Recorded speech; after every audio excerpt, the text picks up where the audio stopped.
Kingdom come. Thy will be done on earth as it is in heaven. And give us this day our daily bread. And forgive us of our debts as we forgive our debtors. And lead us not into temptation, but deliver us from evil. Hallelujah.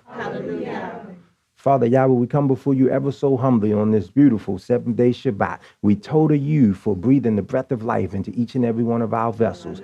We total you for allowing us to be able to arise this morning and for you clothing us in a right and proper frame of mind.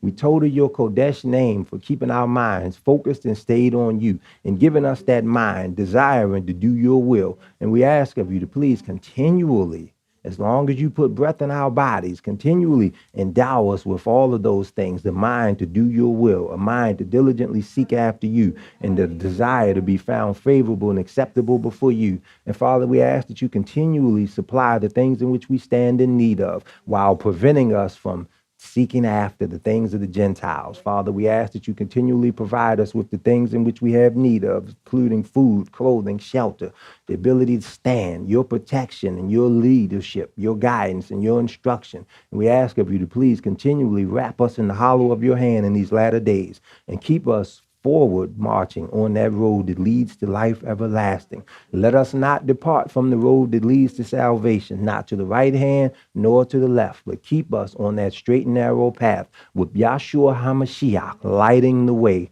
And we beg of you that you please continually remember those of your people at this very hour, those who are sick in the mind, or those who are sick in the body, those who are troubled in the Ruach, whatsoever the affliction or the ailment may be. Abba Yahweh, we ask that you heal us of all of those things, Father. We ask that those who are downtrodden with afflictions and ailments, we beg of you that in the time frame and season in which you see fit, hear their cries and hear the cries and the petitions being made on their behalf and restore unto them a greater state of health than what they were in at the time in which they were afflicted. And when you deliver your people from whatever the afflictions may be, Father, we ask that you please, first and foremost, place within their hearts and minds the desire to give praise unto you for their deliverance, Father. And we ask of you that you also look down from the Hashemayim upon Yisrael's adversaries, those who rise up against us without provocation. And we ask that just as they rise up against us, we ask that you rise up against them, Father. And we ask that you smite them down. The same way in which they desire to have their evil brought down upon us, we ask that you bring down your wrath and your hot displeasure upon Yisrael's adversaries. Bring down and trample underfoot them, their weapons, the strongholds, and everything in which they look to draw strength from. We ask that you crush them all, Father Yahweh, and we ask that you allow Israel to see the reward of their enemies. And also, Father, we ask that you keep Israel humble enough to recognize when it's your mighty hand at work, and allow us to not gloat or become arrogant or high-minded, but as we see our enemies destroyed and brought low before us, we ask that you allow us to lift up your name on high as total for the judgment and the destruction brought upon our foes. And we ask that you also keep us wrapped in the hollow of your hand and perpetually being obedient unto your commandments, so as to not make ourselves subject to the same destruction and the same fate as the wicked. Father, we beg of you also that you remember those who may not know of you at this very hour, but they know to deal kindly with your children when they encounter them. And we ask that for such kindness, we ask that you reward them with the ability to one day, in the day in which you see fit, have their eyes open and awaken to the knowledge of you, your truth, and your Torah, and grant them a space and an opportunity to one day come to you, to learn of you, and to unlearn all of Shaitan's falsehood. And we ask of you in these latter days, Father Yahweh, that you please continually wrap us with the power of your presence and fill us with your Ruach HaKodesh, and take it not from us, and allow us to be found favorable, honorable, and acceptable enough in your sight to be granted a space and an entryway into your kingdom, and to be able to hear you say in the day of judgment, well done, my tub and faithful servants. Enter thou into my rest, prepared for thee from the foundation of the world. Abba Yah, we ask these things of you ever so humbly, yet sincerely, in the name of Yahshua HaMashiach, we pray. Hallelujah. Hallelujah. Dear family, you can feel free to take your seats.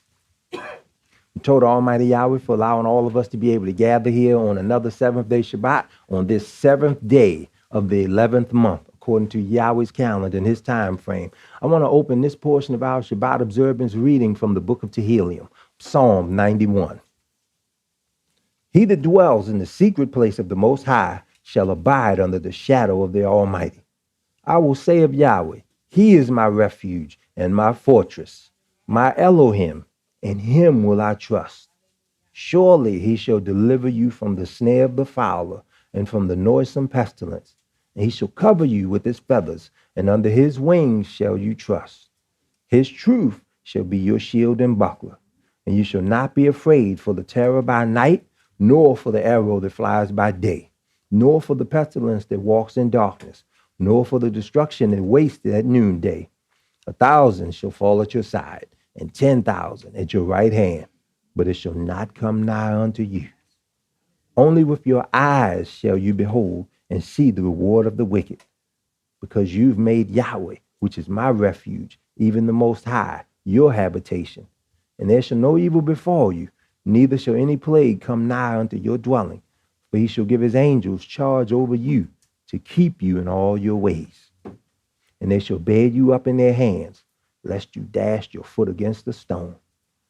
You shall tread upon the lion and the adder, the young lion and the dragon shall you trample under feet. Because He has set His love upon me, therefore will I deliver him. I will set him on high, because he has known my name. He shall call upon me, and I will answer him. I will be with him in trouble. I will deliver him and honor him. With long life will I satisfy him and show him my Yahshua. Hallelujah. Yisrael, if you do nothing else, make Almighty Yahweh your habitation, your resting place, your pavilion in times of trouble, so as to allow yourselves to be found favorable enough and acceptable before Almighty Yahweh, so as to allow Him to show you just that, His Yahshua, and Baruch you all with salvation. At this time, dear family, I present to you Zakane Dawid Ben Yachanan Sr. Let us receive him by rendering unto Almighty Yahweh's Kodesh name the highest form of praise, which is Hallelujah. Hallelujah.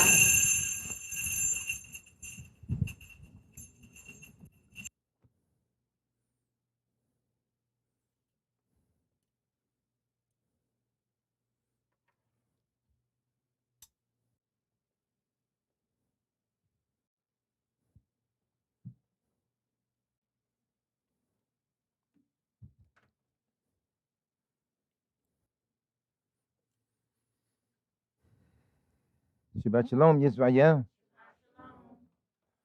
We do give Almighty Yahweh all the honor and praise that is due unto His Kodesh name. We realizing that we are here in this earth, and as we all too often say, we are in the last days. We are in the time frame of the wind up of this world power. The more I live, the more I learn something about life that fascinates Yisrael. But it fascinates us to the point that we don't really know who we are. Did you hear what I said? I said what takes place fascinates us to the point that we do not know who we are. And it's rather heartbreaking sometimes to look at it. But all at the same time, you gotta sometimes kind of distance yourself from. Wait a minute, what I do? Run all the men away? Is that what it is? 1, 2, 3. Think I run all the brothers away. Okay, well, y'all, if I'm wrong, forgive me. But hey, wow, just a handful of y'all. How you brothers doing today? All the women, okay, well. Oh, you here? Okay, told y'all. Deacon still there? Deacon up front? All right, I know. All right, I see Andre back there. Brother Ed, Brother Tom. Okay, Deacon, everybody. All right, I see y'all. Whew. Run the men away. I guess I just gotta stop talking. Huh? You all know. You all know it ain't gonna happen. I don't even know why I said that one. Whew. The spiritual conditions that you live under as the people of Yahweh are going to change. The conditions are going to change to such a point and a degree that you ain't gonna be able to do nothing about it. Some stuff you can't do anything about. You can't stop it. You just gonna have to kind of like brush it off and move on. I know that almost sounds cold-hearted, but stay in Yahweh and juxtapose that against what Yahshua said. He said that because iniquity shall abound, the love of many shall wax cold.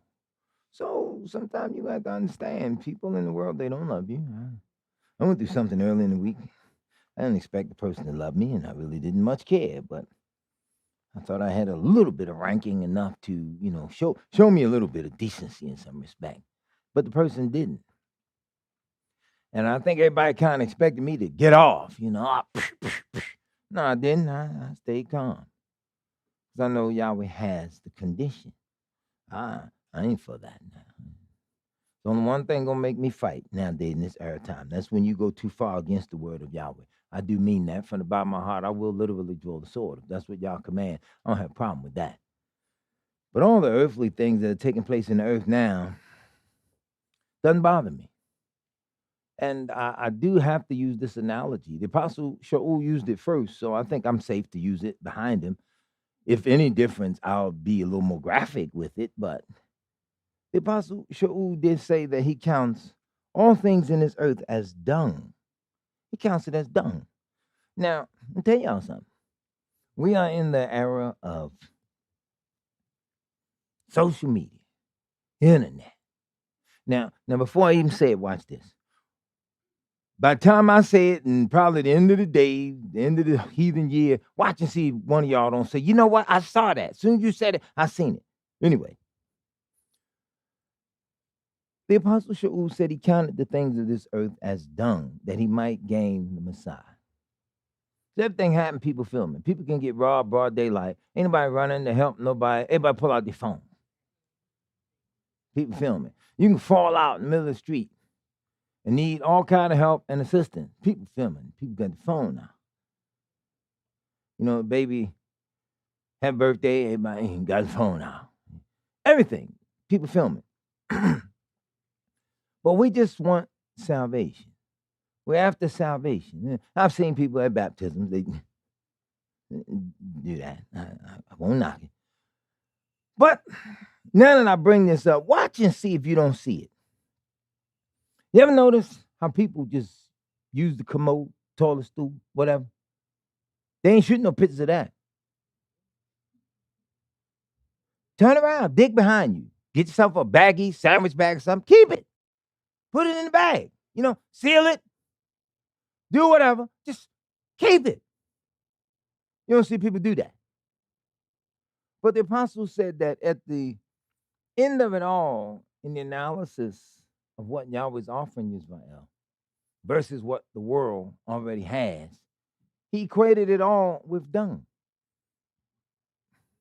So why are we trying to keep it? You understand? Why are we trying to keep it? People hate Yahweh. Why are we trying to keep them? They family, they friends. Okay, that's fine. You're gonna have to accept one thing. This is the best way to accept this. Everybody's heartbeat gonna stop one day, whether we like it or not. You can be right there holding their hand when they take their last breath. You are not gonna stop that heart. You're not gonna keep that heart going. When Yahweh say it's time to go, go. He calls even that breath, come unto me. It's coming back to Yahweh that gave it, right? So you ain't gonna keep it. So you can't keep people that don't want to be kept by Yahweh either, right? You can't keep items in this earth that Yahweh will not allow you to keep. Job said it best. He said, naked I came into this world, naked I shall leave. You can die all you want. Somebody gonna strip you down. Somebody gonna wash you, cleanse you, do something. Even if you die somewhere, and hey, look, you can die in all your clothes. You're going away from here naked.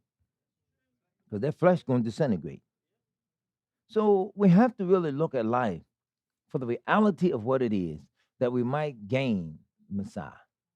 Because see, everybody ain't getting this. Everybody's not getting Yahweh. And we're just in a very critical time. I want to talk to y'all a little bit about Israel and how Yahweh has stricken us. Yet we've just refused to grieve. This ain't even nothing. Everybody can open their book. We're going right to Jeremiah chapter 5. We're going to walk straight through it. As Yahweh allow me, in fact, I'm going to do this first. I'm going to sit down. As Yahweh allow, I'm just going to walk through this. You're going to learn. Everybody don't want this. The scripture commands us and says, let everyone that nameth the name of the Messiah depart from iniquity. Then after a while, holding on to a wicked and adulterous generation ain't doing them or us any good. Ain't doing no good, right? So holding on to it, it ain't doing no good. And we are really going to have to face it. More importantly, we're going to have to face Yahweh's analysis of our situation as opposed to ourselves. I was talking to a woman on social media, and then she got offended with these two other women that got on the post and defended what I was saying. She was saying basically, I have a right to my opinion and this, that, and the other. So what? So another woman says, well, while we understand the fact that you have the right to your opinion, we also have the right to carefully analyze what this man has said.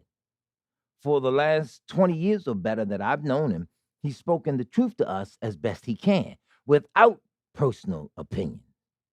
And we cannot afford to ignore what he's saying.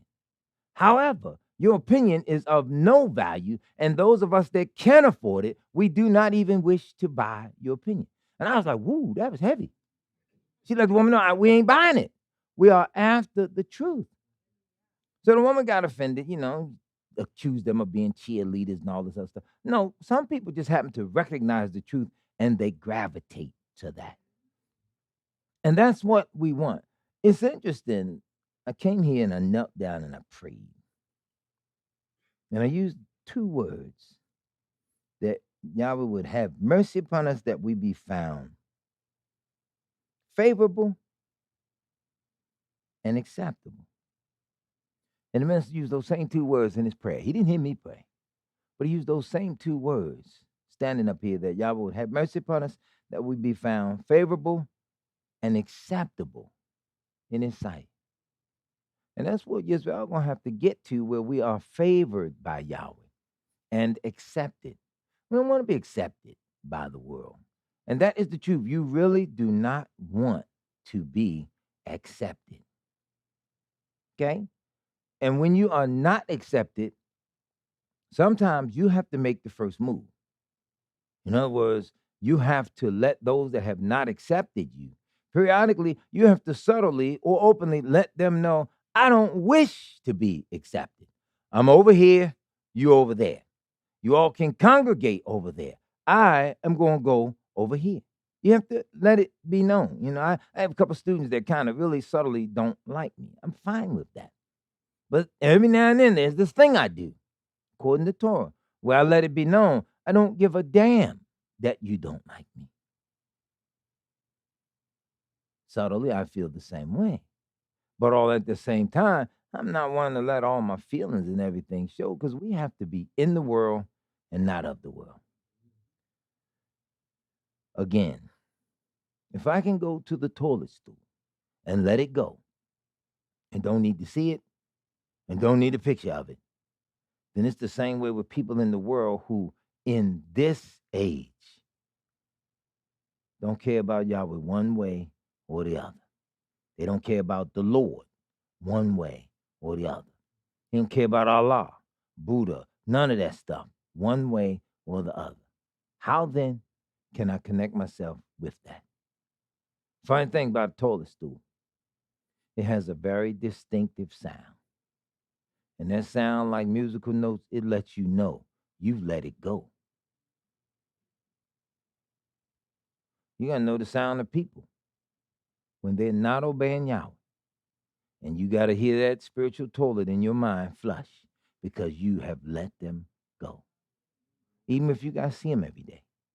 Even if you got to work around them. Even if you got to live with someone. Whatever. You got to hear that toilet flush. Anytime they speak. And you know this is one that ain't going to turn. Ain't nothing you can do about it no way. Right? Think about it. Ain't nothing you can do about it. You way across town. Somebody way across China. Car, you can tell you they got a flat. All right, let's be realistic. You feel for them. How long it take you to get from here to China to change their flat? So now technically you're in a position where you can't do nothing about it no way. So look, let's be real. Ain't nothing I can do. I feel for you right now. Look around, see who out there, get them to help you change the tag. Because I don't even know how many thousand miles China is from us right now. But I know I can't get there. Why would you sit on the phone and just weep and moan? Because you can't change a tire in China. Sounds stupid, don't it? But we do it every day, right? If you are Yisrael and you have awakened to the knowledge of Yahweh's word, you got to be thinking differently. Think about this. If you have awakened, how many are Yisrael in the building? How many are Yisrael? Okay. Then, do you realize if you know who you are, do you realize that really you were his from the foundation of the world? If you were his from the foundation of the world, doesn't matter when you awaken, if you are his and you know you are his, then it was established of old. Anything then that is not his, it too was established from old. Which brings me to my only point. The hell are you worried about it for? What you gonna do to change it? Can you write a note?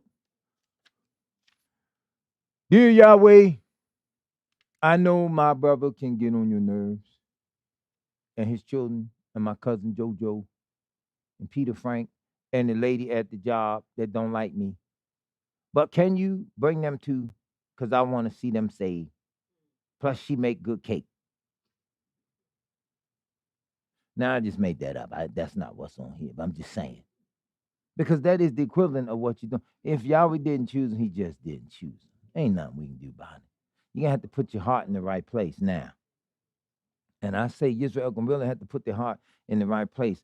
Sometimes Yahweh give you some great and wonderful signs. And when it happens, you don't even recognize it. I was reading something in the scriptures a little while ago. And we've all read this. He told Yisrael, I bore you in the wilderness for 40 years, and your shoes wax not old upon your feet. Can you imagine that? Most of us won't wear a decent pair of shoes for 40 weeks. Here you had them 40 years, and he preserved them and said, a miracle right before your face. We saw a miracle last week. One room, hot, smoky, everything. Building, warm, nice, hot, toasty. One room, ice cold. You all seen it. You've read that in the scriptures. The man of Yahweh didn't understand Yahweh was dealing with women. Yahweh, if it's you, wet that rug and keep the floor dry. So Yahweh, okay, done. Wait a minute. Yahweh, if it's you, wait a minute. Wet the floor and keep the rug dry. Wet the dry, whatever. You wet the dry. He can do that too. Anyway, Yahweh did it. Why or how long will we continue to doubt him? I hear people all the time speak about Yahweh's word and condemn things in the word. So you mean tell me this young girl had a baby and never knew a man? So I said, and I didn't know this was going to work out the way it worked out, but I'm glad I said it. So I said, well, didn't your mother have a baby and know the man? You know what he said to me? I ain't never known my father, so that ain't got nothing to do with it. Think about that now, because you're saying this woman had a baby and never knew a man is impossible. I did not know that you did not know your daddy. I said your mama had a baby and knew the man. Now, it was funny to me. I'm driving down the road. When it really hit me, Shona, I had to pull over to laugh because I didn't want to run into the back of no car. But I was like, see how Yahweh has a sense of humor and paid you off too? You want to say his daughter couldn't have possibly gave birth to his son. Check that out now. And never know a man. Yet, you didn't know the man that you should have known. Which means you don't know the man that you should know. So after I laughed and giggled about it a little bit, I flushed it. And I went on down the road and went home. Yahweh got a sense of humor too. Now, in Judgment Day, unless he repent, you can't take that scenario back. Think about it. He can't take that back. Yahweh said it and etched it in stone because that was a learning lesson, whether he learned the lesson or not.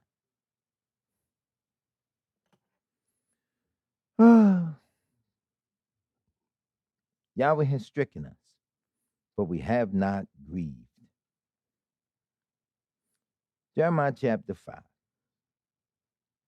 Run ye to and fro through the streets of Jerusalem, and see now, and know, and seek in the broad places. That means the most famous of the places, whatever the case may be, if you can find a man, if there be any that executeth mitzvah, meaning proper judgment, that seeketh the truth, the emet of Yahweh, and I will pardon it.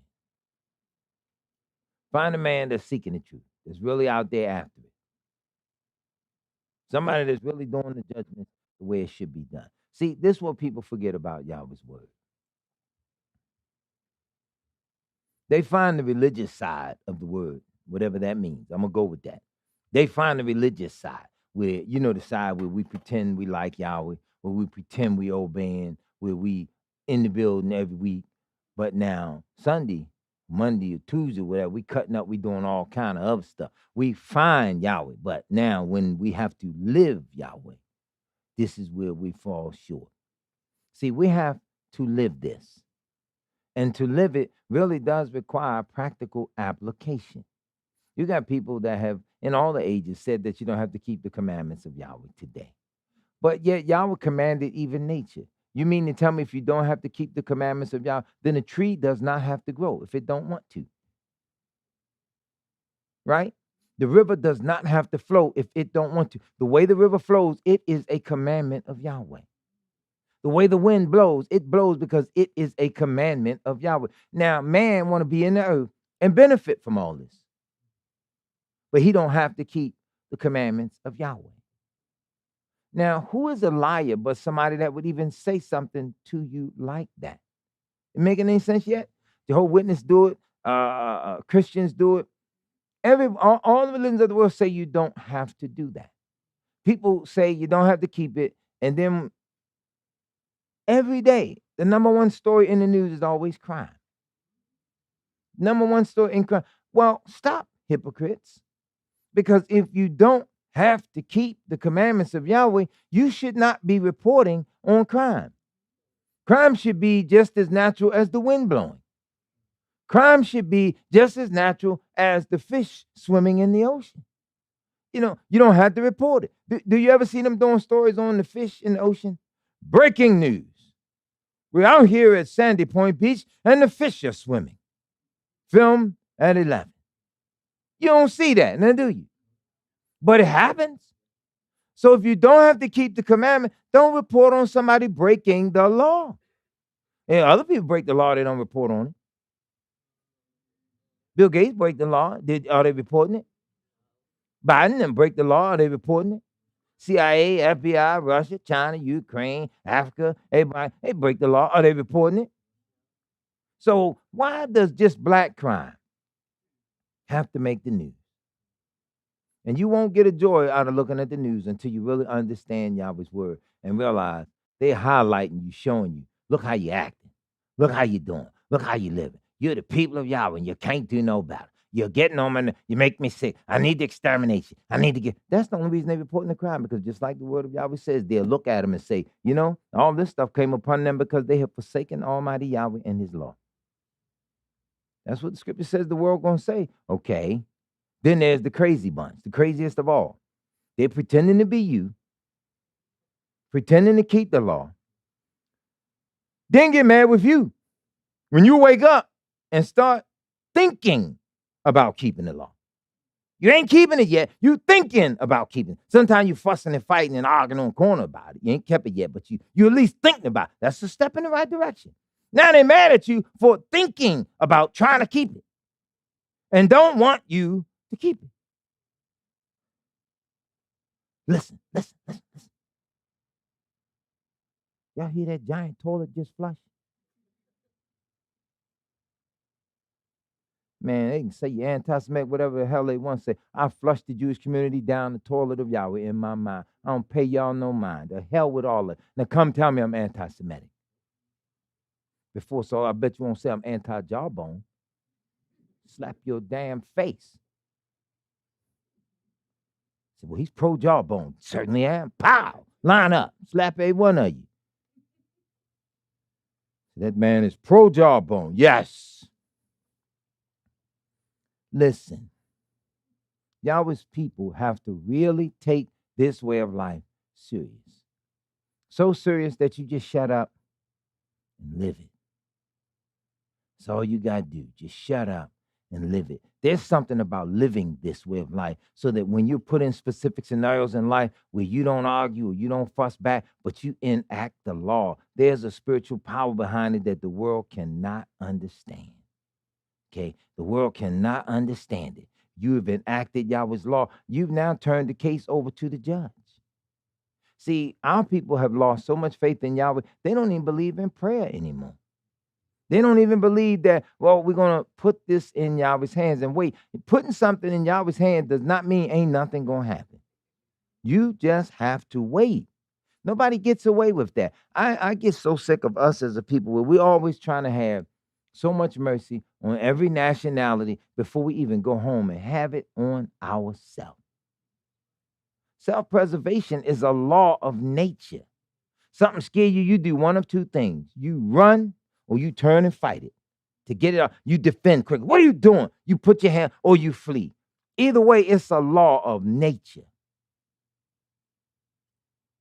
And we sit back, call ourselves trying to love everybody. It's the most hypocritical thing you can do because in reality, you ain't even loving nobody. You just trying to give accolades to somebody, hoping that they love you back. I saw something real interesting on the news. I sat and observed it. Forgive me for being so observational, whatever you call it. I look at stuff. I pay strict attention to things. Anyway, snowstorm hit. I forget what state it was in. Some people were stranded. 2 black people, they prayed. They asked the Almighty, send us an angel. Send us a healing angel. So along comes the little white man. And he saved them. Okay, cool. But through the whole interview, she couldn't stop saying how, and he sent us an angel, and we love him, and we have become family. Now, I ain't hear the little white man say that.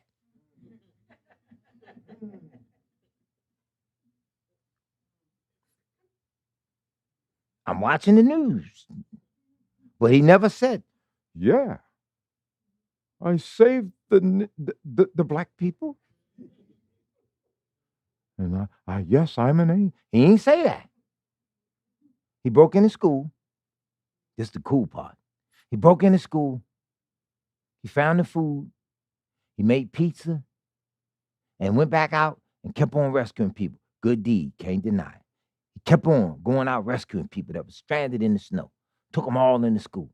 Even wrote a note to the school. Good story. Wrote a note, apologized for having broke in. But they needed to get somewhere warm and they needed to eat. So police go to his house.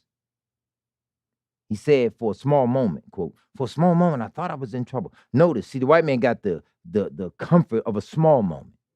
See, with a black man, it would have been moment of the year, moment of the decade. You automatically know you're going to jail. You driving down the street this way, you see them that way, you got that big moment where you think you're going. You ain't even done nothing, It's like watching Law and Order while you on all kind of drugs. You watch it long enough, you think you the suspect. So that's the way they have you. Anyway, they came to the house and thanked him because no first responders could get out. Black woman about to be raped and murdered by a killer gets snatched into a court of law, found guilty of murder, and made pay restitution to the family of the killer. Type of world we in. And we still trying to love other people before we love Yahweh enough to turn to him. and ask him to fight for us. We don't ask Yahweh to fight for us. Now, we just want Yahweh to bless us. Usually, the way we visualize Yahweh is just this big ATM machine. That's how most people really see Yahweh. You know, give me some money to pay some bills. In reality, you might want to reverse the prayer. So Yahweh, fix it so I ain't got no money. That's why I can't pay the people that stole stuff from me and then demand that I pay them for it, because I know they're going to be upset if I don't have no money. Yahweh, fix it so I can't pay them, and that way they go crazy, lose their mind, and be in debt forever and kill themselves. You know, you might need to pray. That's going to have to sink in, because that one was heavy. But anyway, I ain't saying don't pray. Anyway, let's move on. Whew, I can feel that one. People going to twist that one. Wait a minute. You're saying I shouldn't ask for money? It's not what we're saying. Anyway, let's move on. Just trying to discuss some of these things, which is what I'm going to do today. We'll lay out something that we need to see. Verse 2 says, and though they say Yahweh lives, surely they swear falsely. That's what. Let's start with the men. That's how the men do. We always say we serve Yahweh. I listened to the song today. I can't play bass and sing at the same time. I'm just retarded like that. I can't do both. All right. So I'm trying to jump in and help out when we sing Yahweh lift your name on high. I know a lot of the men was absent and the voices are absent. So it was a little hollow. And the sisters did something beautiful. Being to help me. They jumped in, didn't alter their voices. They just, in their own voices, jumped in and filled the void. I was listening. I said, listen to that. That is so beautiful. People don't listen very often to much of anything. We don't listen. I teach the class and I'll say a thing. And I say it with the intention of knowing somebody going to ask me, what did I just say? I watch them. So do me a favor. Let's open your book. Let's turn to page 30. I want to look at paragraph 1. 60 seconds. Somebody's going to say, did you say open the book, turn to page 30 and paragraph 1? So I got this thing where I always say, you had to ask me what I said while repeating exactly what I said to see if you got it. And that always makes them laugh, because then they realize what they've done. See, not only are we guilty as a people of not listening, but sometimes we really just don't pay attention to what we do. And yet Yahweh's word, he tells us, take heed to yourselves. He said, pay attention to yourself. Pay attention to what you do, right? So I was explaining something about life. Sometimes to teach a thing, you have to use examples, analogies, proverbs, and Yahweh does that to Yisrael all throughout his word. So I said to them, there is a trade or a line of profession or different things that some people work in every day of their lives, but they have to have perfect pitch hearing. They have to be able to hear so well in order to do their job. And their job impacts all of us every day unless we are absolutely deaf and cannot hear. I said, but essentially, those people with that excellent hearing working in that particular field have to have perfect pitch ears to hear that we might benefit from their trade. And I asked, what job is that? And nobody knew. Nobody really thought about it. And I said, we're all pretty much impacted by it, one way or another, every day of our lives. Anybody know what job that is? You got your phone on? There goes the impact. He ain't got his phone on. He got the telephone operator. Nope, not that one. Anybody? It's real simple. And by not paying attention, you all saw it today. Didn't even pay attention to it. Close. Who said, say it again. What'd you just mumble? Bingo. Musician. Every one of us hears some kind of music every day. If you ain't doing no more than walking along somewhere, you hear something playing on the radio. If it ain't no more than a split second, you heard it. And they composed it, put the note together in such a way you heard it. Am I wrong? But we don't think about it. Y'all watch Sister play. You all participated. But you see how sometimes things get past us, which is why you see Yahweh in his word repeating things to Yisrael over and over, because that's human nature. Once man fell, once he transgressed, that became human nature. We don't pay attention to things. That's why even in the first commandment, he says, Shema, hear. Pay attention, Yisrael. I got to say something to you. Pay attention. Wait a minute. What he say? Can you imagine that? Somebody at the foothills of Sinai? Wait a minute. What was that last part? Thou shalt not what? And you see this big hand just come down from that. You know what? Come here. But we don't listen. Watch what Yahweh says. Though they say Yahweh lives, surely they swear falsely. People say they love the Most High, but they really don't think about him because we panic, we backslide, we do some things. Yahweh got on Yisrael about 8 sins. I got to hear this. 8 things he got on them about. And then said, I ain't going to let this go. I'm going to pay you for this. I'm going to get you for this because you should know better. Oh, Yahweh, are not your eyes upon the truth?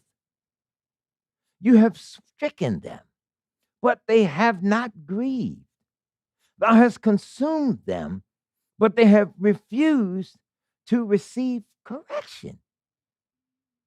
They have made their faces harder than a rock. They have refused to return.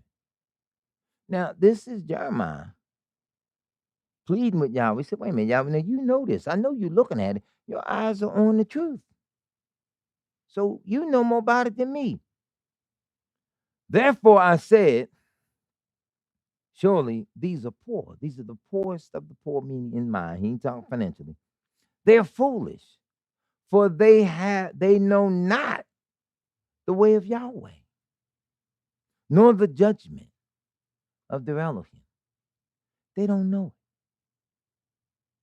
it. They don't know it. And people who generally don't know Yahweh, don't know the knowledge of Yahweh, don't know the judgment of Yahweh, they don't know and don't want you to know. You understand? See, you telling a cigarette smoker that he really shouldn't smoke because that's cancerous and it will kill you. They will say, well, I've been smoking X amount of years. I've been doing this. I've been doing, well, it ain't got me yet. Well, you only get one time for it to get you. What do you want to do? Get it right when it's got you and you realize you shouldn't have done it. And now you want to run back in time and re-euthanize yourself, if that's a word. Not euthanize, but I made that word. You want to make yourself young again, re-euthanize. That's a new one. All right, put that in the Hebrew Israelite dictionary of whatever. Anyway, you're not going to go back now that you've been doing it so long. You ain't worried about it till it gets you. Well, we have to stop taking the smoker's attitude toward the word of Yahweh, right? Especially men. I think men, when you really study this will hurt, but doesn't matter. It's the truth. I say especially men. Because if you're made in the image of Yahweh, you should be, if I can use the word proud, that you're made in his image. And you should want to be like your father. Make sense? A man should want to be like his father. I ain't talking now just the earthly father. I'm talking the heavenly father. You should want. He told you certain things. Be you Kodesh, for I am Kodesh. You should want to do that. No man of Israel should be, you know what? I can't wait till I'm grown. I want to be a bum. You should want to be Kodesh. Yahweh told Yisrael, he put them two together. A righteous man and a righteous woman can't do nothing but make a righteous seed, right? We don't think anymore. We are so far removed from Yahweh that you can only see now nothing but the destruction coming. Nothing but the destruction coming. Social media captivates our hearts and minds to a point and a degree that if a person don't give us a story, we have no story. Want a good example? Where is Kanye? See, he's being sued. His lawyers have quit. Some other things have happened. Now nobody can find Kanye. And if you notice, he ain't in the news now unless it's old stories. Even if it ain't but 2 weeks old. He ain't in the news. See how we don't have no information unless somebody give it to us? Now, ain't that sad? Soon as he resurface or pop back up, watch it be news. Oh, I was in rehab in McDonald's in the basement. That was just me chilling with the fries, trying to get myself together. You know, Kanye goes crazy, stays in the basement at McDonald's and eats French fries. Film at 11. It'll be new. It'll be trending again. Am I correct? But now you ain't hearing this because they have said don't get them that as news. Crime don't stop. They give you that as news. And Yahweh said the nations would look upon you. They would get sick of you. They would be so tired of you. But we're still not learning. This is why Jeremiah, in reasoning with Yahweh, he said, you know what's going on. Yahweh, I can't stand them. I'm going to do this. I'm going to go over here to somebody else. Listen to this. Verse 5. I will get me unto the great men. There's this word the scripture uses, the great men, the Gadol. Gadol, Gadal, Gadol. It means somebody that's powerful or valuable, somebody that's of significance, okay? In other words, the wiser they are, the greater they should be, especially in the eyes of Yahweh and the community, because it's nothing like seeing a man of Yahweh that really obeys. It's nothing like seeing a woman of Yahweh that really obeys, that's really striving, right? So he says, all right, they just so terrible right now. Let me get away from them. Let me go see what the people that really have an understanding are doing. What are they thinking? Let's go look. So he says, I will get me unto the great men, and I will speak unto them, for they have known the way of Yahweh and the judgment of their Elohim. But these have altogether broken the yoke and burst the bond. So what did we do that made us so crazy? Yeshua comes along in speaking or in continuum of the Hebrew idiom. When we say idiom, idiom, idiom, it means the general terminology of a specific group or culture or community, okay? Somebody coming in here off the street, they ain't never read the Bible a day in their life, and you or I greet them and say, shalom. They might, if they never heard it, just look at you funny and say, hi, or, hey, what's happening? What's up?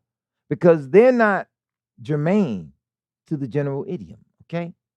They don't know it. So then when we say Toda, they're not germane to it, so they don't know what you mean, right?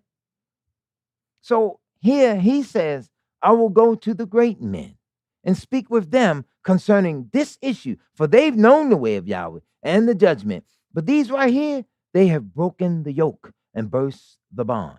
So then you say, all right, well, what's the yoke? What's the bond? Well, remember, Yahweh said he brought Yisrael in to the bond of his covenant, right? Yahshua, in speaking the idiom, comes along now several hundred years after Jeremiah, continuing the language. He says, come unto me, all ye that labor and are heavy laden, and I will give you rest. For my yoke is easy and my burden is light. So now the yoke has to be something that Yisrael must understand in their continuum of language. It's work. It's like a job. It's something you have to do. But he said, do it the way I tell you to do it because it's easier than you think that it is. And to prove it, the word comes back in continuum with this idiom and says, the way of a transgressor is hard. Y'all getting this? So in keeping with the general language that's known by the culture, that's known of Yahweh for thousands of years, the culture, the code words, the bond, the unification, the significance of the way you live is known by those that are known of Yahweh and are known among each other. Make sense? See, the language don't change, but it can be distorted, sometimes intercepted, and they can even run the other way. They can't score, but they can interfere and intercept and run the other way. But they can never make the final score because your goalpost is toward Yahweh. You understand? I hate to use a football analogy or sports analogy, but I think it makes the point clearer. And I want to do this because by the time we get back in the scriptures to Revelation, where I'm going to go, you're going to find this real interesting chapter that in about 16 or 17 little verses gives the whole history and prophecy, or history and future of Yisrael in one chapter. So that if it's all summed up from beginning to end, if we seek out the great men of Yahweh, those that have known the way, we can't help but get it right.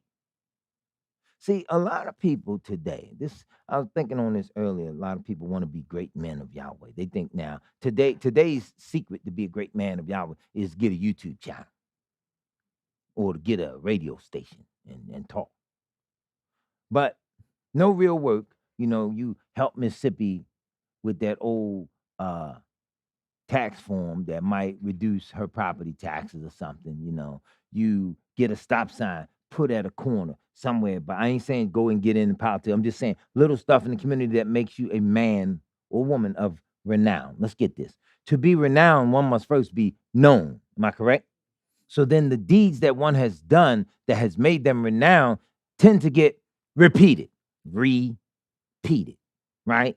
So you are known for what you do, and then you repeat those things. So now you are renowned because somebody knows what you do or have done.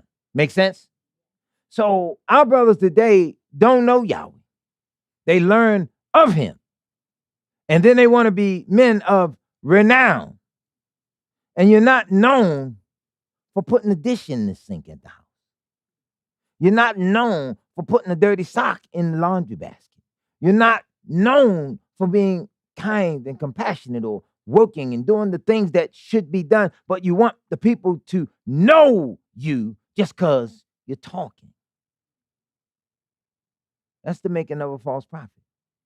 That's the making of false leadership. All of that is in it because, come on, Yisrael, name any messenger or prophet of Yahweh that wasn't out in the community. Even being put on the Isle of Patmos, John's deeds preceded him. Did they not? Was he not known in Yisrael? Okay, you put him out on the island all by himself. He don't need to be renowned, right? He ain't even had to brush his hair out there on the island by himself, right? What, a bird come along telling John, you need to brush your hair. For what? Nobody here but me. Who I got to look good for, right? John, you need to take a bath. Okay, you take a bath because you want to be clean with her. But who's he cleaning up for? The lions, the tigers, and the bears? Get it in there. Say it. Okay, thank you. Anyway, we want to be renowned, but we ain't done nothing. Even in the assembly of Yahweh, people of renown are known for their obedience. They're known for the straightness of simply following the Torah.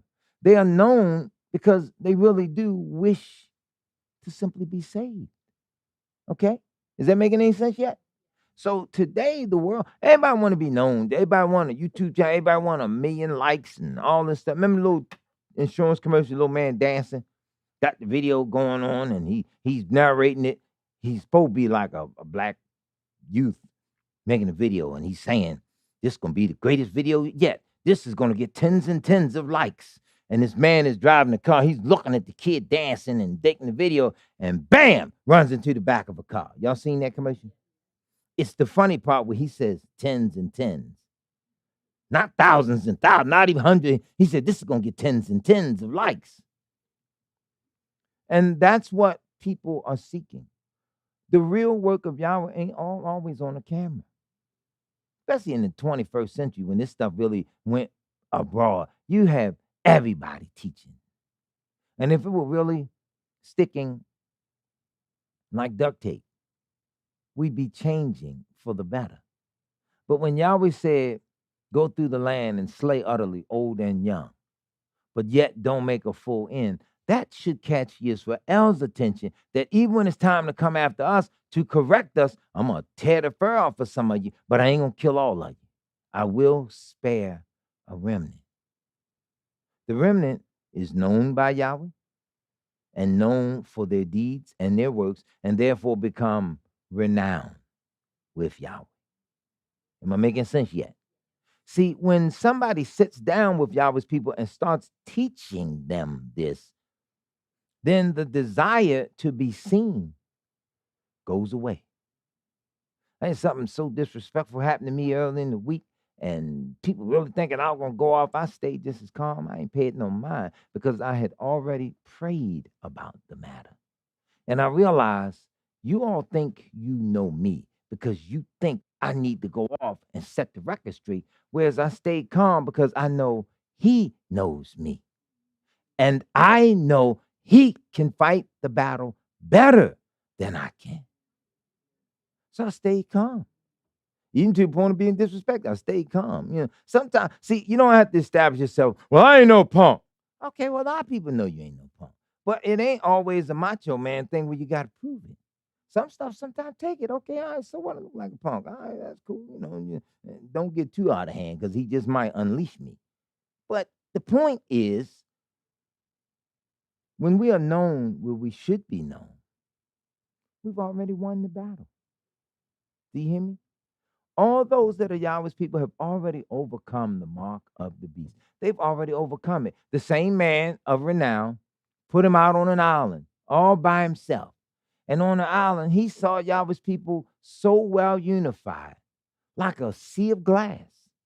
So remember, Yahweh said the day is coming when they're going to look for the sins of Yisrael, and it shall not be found. So your sins will be wiped away. Your works will be so transparent before Yahweh, like a sea of glass. Now, here's a man of renown by himself, saw it, and wrote it down. And here we don't have enough energy to say, I need to work to be included in that number. That's all you got to do, right? You're working on that so well. Anybody ever cashed a check before? Anybody ever cashed a check? Come out of the bank or check cash spot?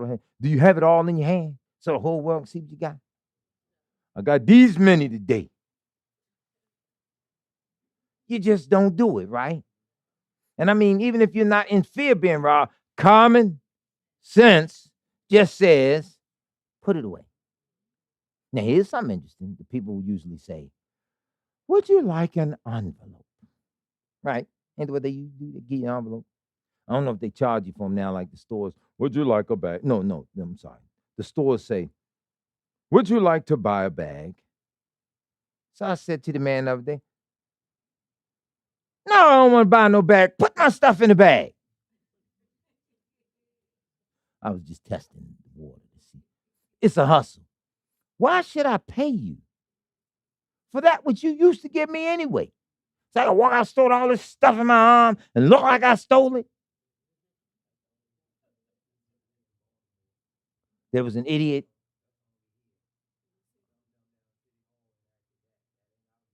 Well, let me correct that for people in Idaho or Florida or somewhere who don't have that. Minister John said the idiot here that runs this town enacted that, made it a law that I don't think they want to give out plastic bags or something now. Or charge you nickel for a bag. You know something? So if that's the case, now I got a stupid question, but if you charge me a nickel for a bag, then how much now does a nickel bag cost? Now, I don't want no drug dealers running here and say, well, they still $5. Anyway, watch somebody at home. They say, oh, John must smoke weed. No, they come in the jar now. Oh, okay. Check the comment section from somebody gonna put that up. I knew he smoked weed. No, I don't. I'm just anyway. Speaking of weed,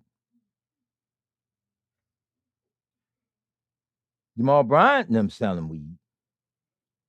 Their church selling weed. They ain't selling tomatoes or potatoes. No other vegetable. He's selling weed. And can you imagine everybody in there? Mother Edna, Sister Helene, or somebody, you just on the front row smelling like loud or Kush. Can you imagine that? And you sitting up in there, you've known their grandmama all your life. You grew up in there with her. That your grandmama smell like weed? Yo, she got that loud. That's the world we're in now. But since I brought it up, when I get to that part in the Bible where Yahweh condemned us for that, hanging out in them churches, and Yahweh called them whorehouses. When I get to that part, bring it back up. Remind me, okay? I'll show you this in this chapter here. Anyway. So he said, they have broken the bond and the yoke. Let's do this real quick. Matthew 11:29. Watch this. See, this is how you know we don't know how to talk nowadays. This is how you know we don't know how to preach nowadays. Men today, they ain't even real elders, like the sister was saying. They just people now want the title of an elder. People have been here in this assembly with us and have gotten mad or angry. They've left under dubious circumstances. You know the rule, though, right? You know the rule. When they leave, they always blame me. So okay, I take that. You know. Well, I stopped going there because he had a beige shirt. Yeah, you know, anything.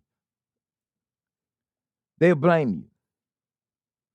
But when you're trying to follow the traditions of decent men of Yahweh, the way they ran the service and the general order and the direction and the teaching and the word and the praying and the prophesying, when they ran a thing according to a specific order, you can always tell people who, unlike these great men that Jeremiah said he would get to see what they had to say, what was their, in this case, opinion of it. Today, everybody come, already got opinion, ain't been raised nowhere near the way of Yahweh, don't know nothing of it, haven't taken the yoke, haven't thought about what the yoke is, don't realize that they are heavy laden, don't realize that they are prisoners shut up in the prison houses, don't realize that these things are going on. They want to be in charge. I ain't even gonna repeat it. Y'all heard it, right? Matthew 11:29. Master says it plainly. Take my yoke upon you and learn of me. Don't come act like you know. What'd he say? Learn of me. For I am meek and lowly in heart, and you shall find rest for your souls. There's nothing like being weary, especially you traveling, you take a trip or a journey, what have you, and it take a little longer to get there than you anticipated, and it kind of wear you out. And then when you get where you're going, you're kind of worn down where you really do want to rest. So he says here, you shall find rest for your souls. For my yoke is easy and my burden is light. Now, if we go in scripture and find all examples where we're dealing with the yoke, physical or spiritual, we find every example we dealing with a yoke, some kind of way it connects back with work, correct? Now, even the law of Yahweh says, don't muzzle the oxen while he's out plowing the field. If he wants to stop and grab something to eat while he's working, he says, don't put a muzzle on him. He has the right to eat. Now, here, Yahshua says, for my yoke is easy. Then even in your working, taking the yoke upon you and learning of him, then even you have the right to eat and drink at the master's table. You see what I'm saying? If we would study Yahweh's word and learn the secrets to his word, because it is a time-consuming thing, and it is the most beautiful way to spend time. Learning the word of Yahweh. It is really a beautiful thing. Years ago, when I didn't need a job at the time, I laid back, I studied Yahweh's word. I had a study pattern. I was up every morning by 5 o'clock. Showered, bath, whatever the case, cleansed and ready to go by 6, had breakfast by 7. I was in my office no later than 7 every day. And I didn't come out until after 4 o'clock every day. This went on for a couple of years straight. Just read and studied, prayed, prayed. What brought it to an end was one morning, my front door was exactly 12 miles from my father's front door. Forgive me for that. I do stuff sometimes. I might go somewhere and I'll set the odometer from right where I'm leaving from to know exactly how far something is from somewhere else. So anyway, I was like, wow, look at that. 1 mile for each of the tribes. You know, I note stuff like that. And in fact, my front door was exactly 1 mile from the temple where we were located before we moved here. Exactly 1 mile.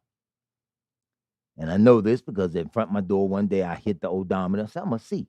And I pulled up right in front of it, and it had just turned to 1.0. Okay, 1 complete mile. That's interesting. Yahweh did something for us and moved us into this place, which was 3 times larger than where we were. And the mileage went up. 1 mile from my front door to that front door became, 3 miles. 3 exact miles. From that front door to my front door. So I'll be paying attention to stuff like that. So driving from my front door where I was at to my father's house was 12 miles. And I was like, wow, what's the significance of that? I wasn't preaching then. I was just serving in the assembly, learning, trying to recuperate from the same thing Yahweh said Yisrael did here. He said their backslidings are many. I had backslid. Was raised in this way of life, left. Trying to get right, trying to get in place, get in order with Yahweh. So one day I'm asleep. And I hear this voice say, David, get up. Come on, it's time to go to work. And I said out loud, all right, Daddy, I'm coming now. But it wasn't my father that was speaking. It was Almighty Yahweh. And I understood it when I woke up, that the calling didn't just stop there or start there, but it was there at that moment when I really realized you got to do what you got to do. Later that week at the assembly, he anointed me, started serving as the deacon. And I kept that position and that spot and that seat until I was anointed as a minister. And I didn't have a whole lot of time after that to get myself together, because after becoming the minister, 3 years later, I then became the pastor. And it wasn't easy, but yet it was, because Yahweh Yahshua had prepared the way with an old man who took his time and didn't waste a word with everything he taught. He was the type of person where if you around him, you better be paying attention to everything he's saying. I don't mean in the sense of spying. Sometimes some people, I got this one student in my class, right? I can do something and then I can look up. And every time I look up, I always catch him eyeballing me. He'll have his glasses on and I can be looking down doing something. And then Spirit say, look up. And then I'll look up and he'll be sitting right there and you'll see him with his glasses doing it. Just staring for no reason. So I get a kick out of it because I understand his spirit. So when we lock eyes, I'll sit there and till one of us blink. And it's usually always him. So then I'll say, did you get it? You know, I'm checking, like you staring, trying to see if you can get a revelation, trying to see if you can get this deep understanding or this new insight into perhaps why I pick up a pencil this way, or why I wipe my face, or why I inhale. I don't know what you're looking to see, but I always say, did you get it? And he don't know what I mean, but then he like, no, I feel it. So in observing, being around Elder Johnson, I learned you had to listen to everything he was saying because he didn't waste words. You see, man, boy, you see that game? He ain't doing a whole bunch of talking. But whatever he was talking to you about, it was grave. It was very serious. And you might want to take note, even if you didn't need it at that precise moment. It was something that you better tuck away, because later you're going to have to pull that out your hat like a cliff note and read that and realize what he was saying. That's the little gift that Yahweh had given him. And a lot of people didn't understand that. But I knew, pay attention. So I try to teach young men that are ever around me on any given level, any given time. I try to always keep young men on point with certain things, because that's the way the devil works, in a manner where All it takes is a split second to catch you unaware, and you falling into a transgression, or something has happened that could cost someone their life or cost someone unnecessary time or anything, simply because you were not paying attention. Remember those critical moments in Yahshua's life when he needed somebody to do two things: watch his back and pray with him. But every time he came upon them, they were asleep. See, a lot of times in life, that's how we are now as men. We're walking and working every day and working, talking, doing whatever, and yet we sleep. Because, see, to know how serious the time is, we would teach that in such a manner where everybody would know to, I'm making up this word, seriousing up when we get around you. You understand? They would know, all right, let's, wait a minute, here comes elder so-and-so, here comes brother so-and-so. Same thing with an elder mother or daughters in Yahweh that really simply want to be saved. Other mothers and daughters in Yahweh would kind of like tighten up. I'm not talking somebody so self-righteous now that they walk down there, they coming to inspect you like a military general. And there's a piece of dust on your blouse there. Get out of the line. Look at you. You have a bald spot. Beat it. We're not talking that. We're talking a love in Yahweh that's just so honorable that not only is it an honor to be around them, but when they pass you, just as the coming of Yahshua, many just wanted his shadow to overpass them. That's power. That's a virtue. That's, the woman knew, if I could just touch the hem of his garment. That wasn't somebody simple-minded, just freaky. Yeah, girl, guess what? I'm going to go touch him today. Something so grave, because we don't know how serious the world is. Yahweh's going to give you command over all the earth to teach all the nations. We run out, yeah, we're the Israelites, we're the Jews, we're the... See, when you start awakening, you learn stuff so fast that unlearning and undoing other things is no problem. You understand? See, coming to Yahweh after a while, first thing you learn that he is. First thing you unlearn, he is not the Lord. He is not God. He is not Jesus. So it ain't hard dropping that. You learn to unlearn while learning, right? So it's little things like that that just righteously whip us in shape so that we ain't stumbling and in error and keep on. We learn it now where we have it, as the old folks say, we got that thing down pat, baby, right? That's what Yahweh's people have to do. So he says, verse 28 in Matthew, come unto me, all ye that labor and are heavy laden, and I will give you rest. Did he say I will, or did he say I might? Anybody book say I'll think about it? So he says, I will. Now, if we know the idiom, this is how you learn the scriptures now, because certain things come to mind. So wait a minute, he said, I will. And one of the apostles said that Yahweh spoke to Yisrael by two immutable things in which it was impossible for him to lie. So then you know straight out the gate, I can't doubt Yahshua. He said it. I'm going with this. Right? Ain't that your confidence? He said it. I'm going with it. See, we got to take note like a baby. Scripture does say, lest you become as a little child, you shall in no case enter in. You want to know one of the most beautiful things about life that a child figures out? Walking. You ever watch a baby, they be stumbling and teetering and all that, and then sometimes they ain't sure on the steps, so they'll stop. They're like, all right, wait a minute. All right, well, I ain't falling. I'm standing here. They be rocking them. They like, I ain't taking no, you can stand there all day. You know how parents do, hands out. Come on, baby. Come here, boo-boo. Boo-boo ain't moving. Boo-boo like, you might as well put your hands down. Boo-boo ain't moving till boo-boo feels stable enough to go and keep taking them steps, right? But then, after boo-boo showing up, get them steps, boo-boo is now learning the world. So I got this walking thing. Next thing you know, he's running all through the house. Do, do, do, do, do. They running. Because see, now they are exploring the world. But their faith came in learning, hey, I can walk. Right? I remember my grandson years ago, he was a little bitty thing. He couldn't walk.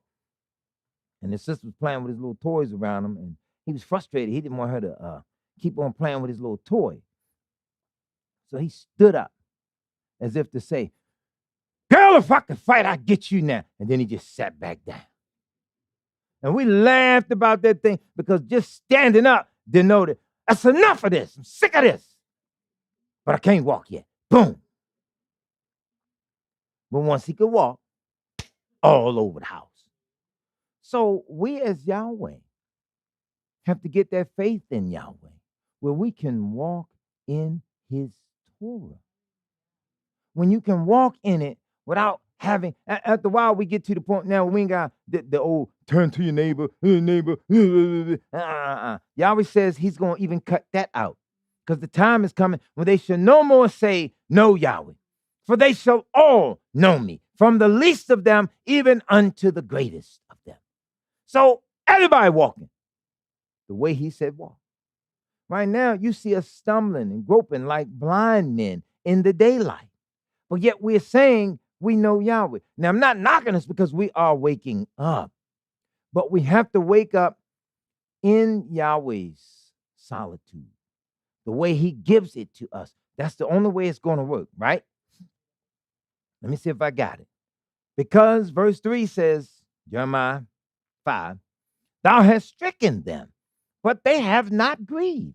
Look at us. We go to jail every day. It still don't bother us. We are shot down. We are murdered by one another or by the police or by the enemy. It does not bother us. You understand? Look, the 4 students that got murdered, I forget what state it is, Oregon. Where is that? Idaho. Idaho. What is it again? Moscow, Idaho. You know, I never knew that part. I just, see, again, guilty of not paying attention. I hear the story. I forgot what state it was. Like, guilty of not paying attention. Moscow, Idaho. That's interesting. Say that real fast 4 times. Anyway, they caught the man that they think did it. Now, this is what's interesting about the man. He is a genius. PhD, theses, all this other stuff.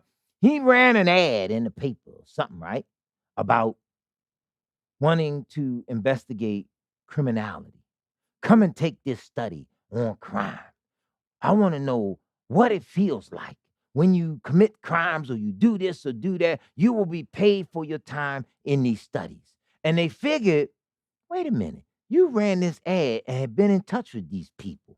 And then these people pop up dead. And they figured out the other day, he's probably doing this and other crimes to get the inside understanding of crime for his theses. That's a hell of a mind, ain't it? So you kill 4 people to determine what it's like. And see, he would probably never been caught, write a book from the perspective of a killer while basing it on all these years of research and all this study and all this other stuff and ain't get beat half to death. Just got taken away the best photo opportunity he could in a suicide vest and all that. And look, I'm all stupid, right? I Google, what's a suicide vest? So Google give me this suicide hotline. If you're feeling suicidal, do this. Now, see, now all that's in my search engine. You understand? See, now somebody somewhere that's monitoring me or my phone, they'll say, hey, he's suicidal. Now, you know how they go at the messengers and ministers of Yahweh. I ain't depressed. I ain't suicidal or anything. You'll know. Check my fingernails if they ever come at me because John's going to fight them to the end. And, hey, he's a scrapper. But anyway, so they sending me all this information. Suicide hotline, dial 741, pound, all this stuff. And I'm like, that ain't what I asked you. Google says, I'm sorry. That cannot compute. And I was like, I got all that on my phone. Anyway, look, I can prove it right now. Wait a minute. Let's see. Let's do it again real quick. What is a suicide vest? Oh, okay. An upper body garment packed with explosives that are connected to a detonator, as worn by a suicide bomber. Now, see, it ain't tell me that yesterday. See how smart they are? Let's make a fool of him real quick. Give him the definition real quick.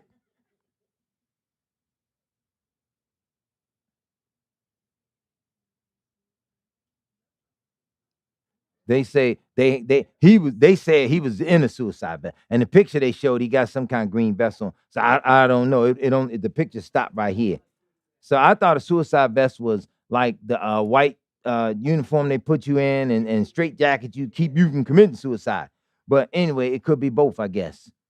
Now it's giving me number of definitions of suicide vest. But I asked the same question yesterday. It gave me all these suicide hotline numbers, all these veterans numbers, and other stuff like I was getting ready to do myself. I love me. I ain't gonna do me. Because see, I can't stick around and continue to love Yahweh if I do me. See, if I do me, I've demonstrated hatred for me and for he who made me. So no, I ain't doing me. All right, people. Anyway. So Google.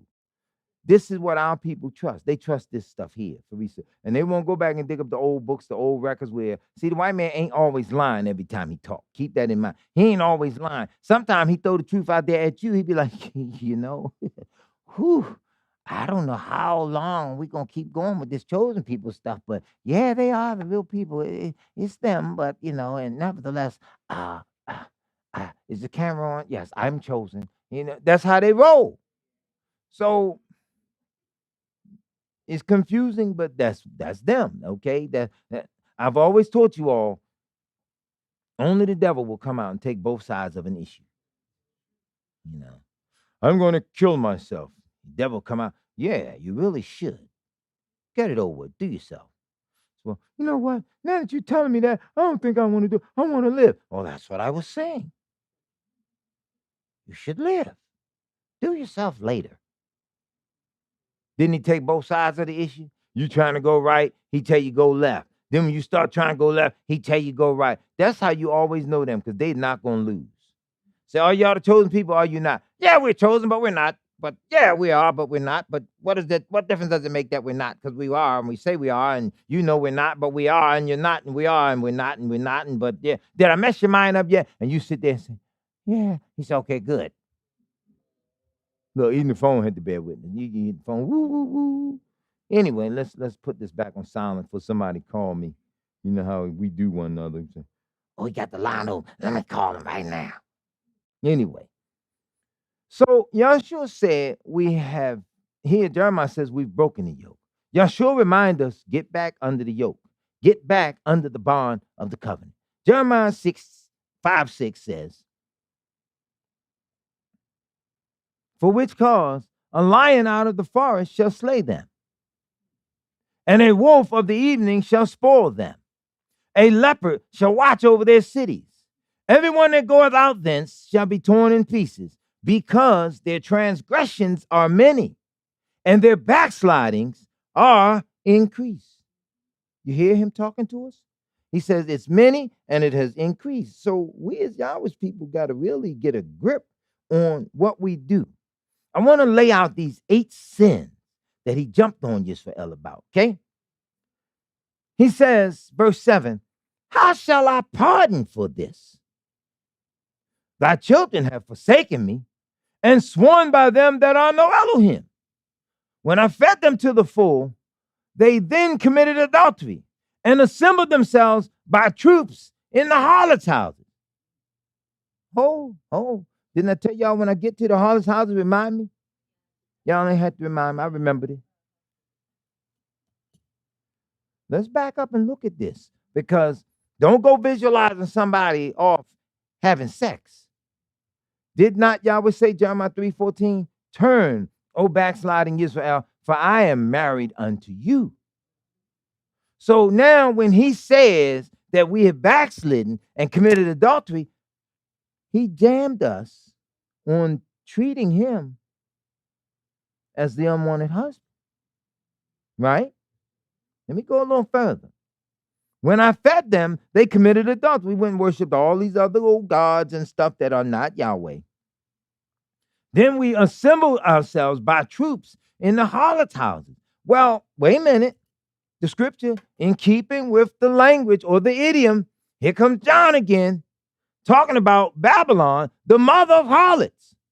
So now all the religions in the world system come up out of that Babylonian system, and it creates spinoff after spinoff after spinoff. Now, all the spinoffs never say that each other is wrong. They just say, let's do our own thing. They only argue with Yahweh and his people. You ever notice that? All I'm can have whatever disagreement that they had, they still are unified. And if they ain't agreed on nothing else, they all are agreed on the fact that they hate you.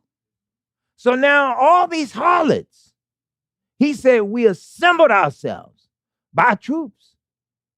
How many soldiers does it take to make a troop anyway? All right, well, good. Y'all got a home assignment. But if you are in numbers in the harlot houses, look at just the black church alone. What's the number one theme of any black church where we go? What's the number one theme?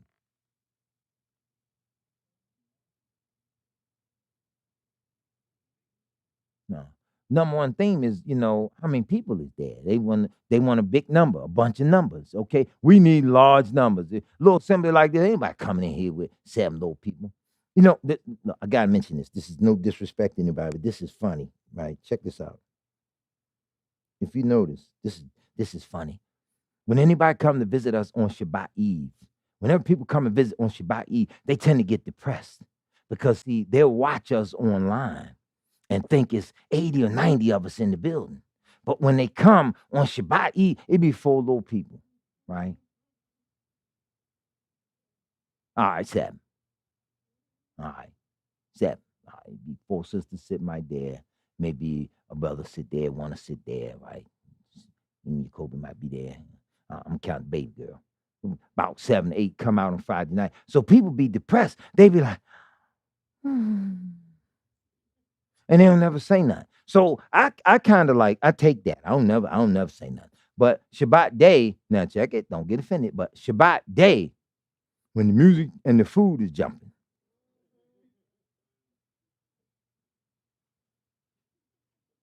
When the food and the music is jumping, everybody, shalom, what's up? What it is? Right? So we tend to function that way. We have that church mind. We want the numbers. We want the numbers up. But Yahweh ain't in the numbers like that. Right? It's just a few. So even we as Yisrael, we get depressed when we see small numbers, right? But Yahweh did say, number one, things like, who hath despised the day of small things? Another verse, he says, turn, O backsliding Yisrael, for I am married unto you, and I will take you 1 of a city, 2 of a family, and bring you to Zion. So it ain't great numbers. I'll get you 2,000, 3,000. I'll get you by the dozens, by the 100. No. Here a little, there a little, right? And, well, we as Yisrael, we got to really get a grip on ourselves. Do this. Mother Shula did this years ago, and I never forgot this as a testimony. She said she prayed one day and asked Yahweh to show her what's in her heart. What am I really made of? How am I living? What am I doing? Show me what's in my heart. And this is no knock on her. This is a personal relationship with Yahweh.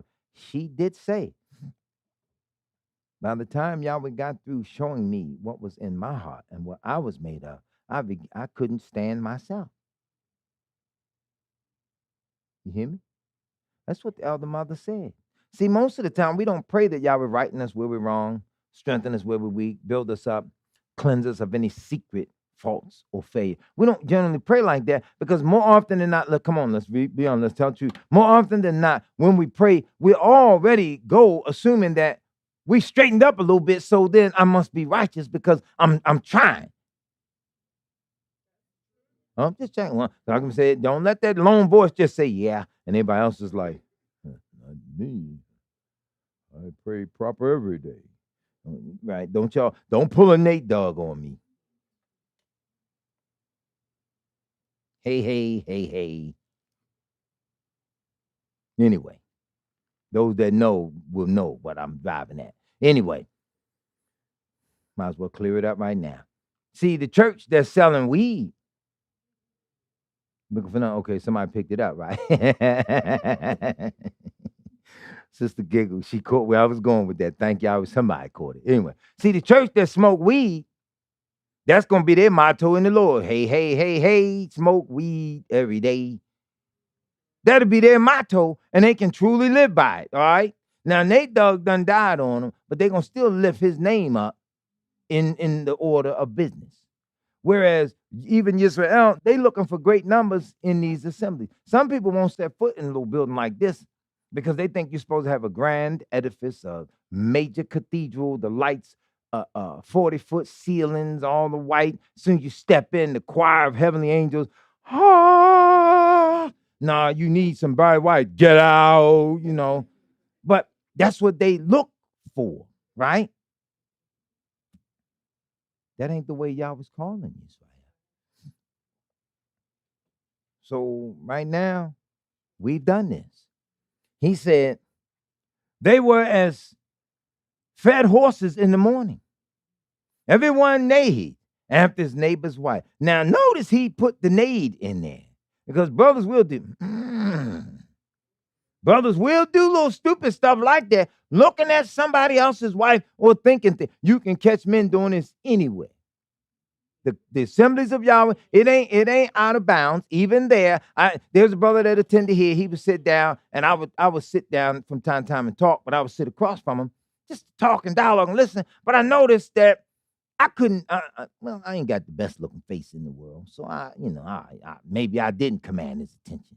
But I would notice while the Hoties were serving or walking around getting things together, we have a dress code here. The Hoties don't come here in tight, revealing clothes and all this stuff. We will stop you at the door. Come in here with your breasts hanging all out, little bitty skirt on, all that stuff. Somebody gonna signal somebody, and somebody that's got them wraps, them shawl, and an extra skirt or something. You might come to that door with a little itty bitty skirt on. I guarantee you, leave up out here, your thing be dragging down longer than Mother Teresa. We ain't gonna play with you. But anyway, so I would sit down, talk from time to time, not looking for fault, but just paying attention, listening, and people be talking about stuff. You like, yeah, what? Really? What? Oh, okay. But you lose your train of thought because somebody walking past serving other people and your eyes is at hip waist level or breast level. And I'm like, what? Oh. So I would just... and people get uncomfortable when you catch on to what they're doing. But do you not realize that if we are all striving to live right, that even the righteous will be made uncomfortable by your lack of righteousness? That will make anybody feel uncomfortable. If you look at the women of Yahweh like your sisters and your daughters, then you would be uncomfortable with a man with the Roman eye doing that to anybody. Or vice versa, right? Come on, man, please. We wear our shirts out around here. Now, it didn't look good in the 70s with men with their shirts out, right? Well, now you iron a shirt, you make it neat, have a shirt down, waist level, whatever case we do. We had that as men. We had sisters that were. So I try to get all my clothes and suits and things designed now where you ain't looking at nothing. No, okay, look, my face up here. And sisters have to tell the brother the same thing. Hey, brother, my face up here. Okay.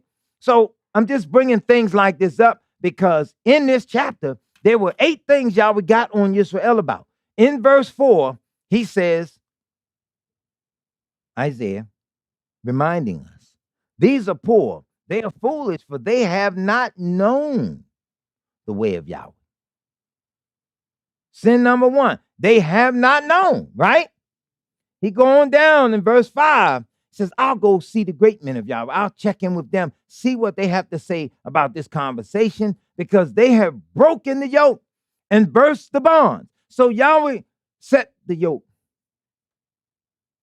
I'm sorry, Jeremiah. Thank you. Thank you so much. Jeremiah 5:5. So then he says, they've broken the yoke and burst the bond. But now we know Yahweh brought us under the bond of a covenant. And it is a beautiful thing that Yahweh did to bring a nation together that will be Kodesh by following the beauty of his rules of Torah. Now this way it gets real interesting. Check this out. Check this out. This ain't no magical, mystical rain where you go out and fall out. Like, remember when the Wizard of Oz, they fell out going through the poppy field? You walking through, you shake it up, and then after a while, just got in, they know they was high. So then they just fell out, right? Well, the Torah of Yahweh has that spiritual effect when you're striving to keep it. When you walk in the law of Yahweh, you are Baruch, so that these things fall upon you in a manner that help you live right. You get the analogy here? Okay, so we broke the bond of the covenant and stop trying to keep it. Stop trying to understand it. Now everybody wants to debate the word on almost every level. So he says, in dealing with these first two sins, for this cause, a lion out of the forest is going to slay him. I'll tear you up with a lion. I'll send a wolf your direction, and I'll send a leopard. Now, if you pay attention, the lion came as a devourer. Every time he used it as a devourer because it brought destruction. The wolf, when he sent that represented your spiritual leadership. He let men emerge that had no concern or no care about Yisrael whatsoever.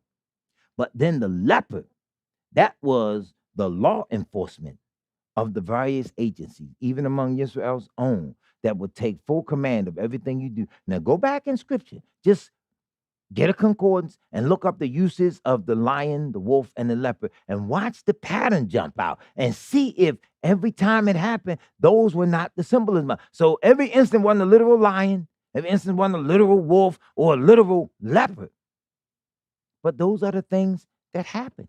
And it happened so swiftly because Yisrael would not obey. So then what we call pastors today that ain't right. So remember now, Yahweh said, and the wolf of the evening shall spoil them. So he set these things over against Yisrael, right?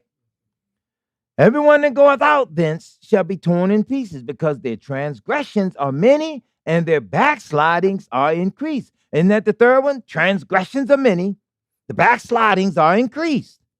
Now, as all of that's going on, we don't say nothing to our children. People do not chastise or correct their own children today.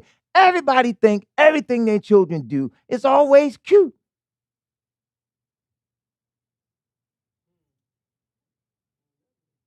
I'm just checking. I'm just checking. When I was coming up, it took a long time to understand this, but I thank y'all. I did learn it, and I will confess, I should have been a better son than what I was. I was young and rambunctious, cutting up all the time. My father was always on my case, so I thought my father didn't really like me.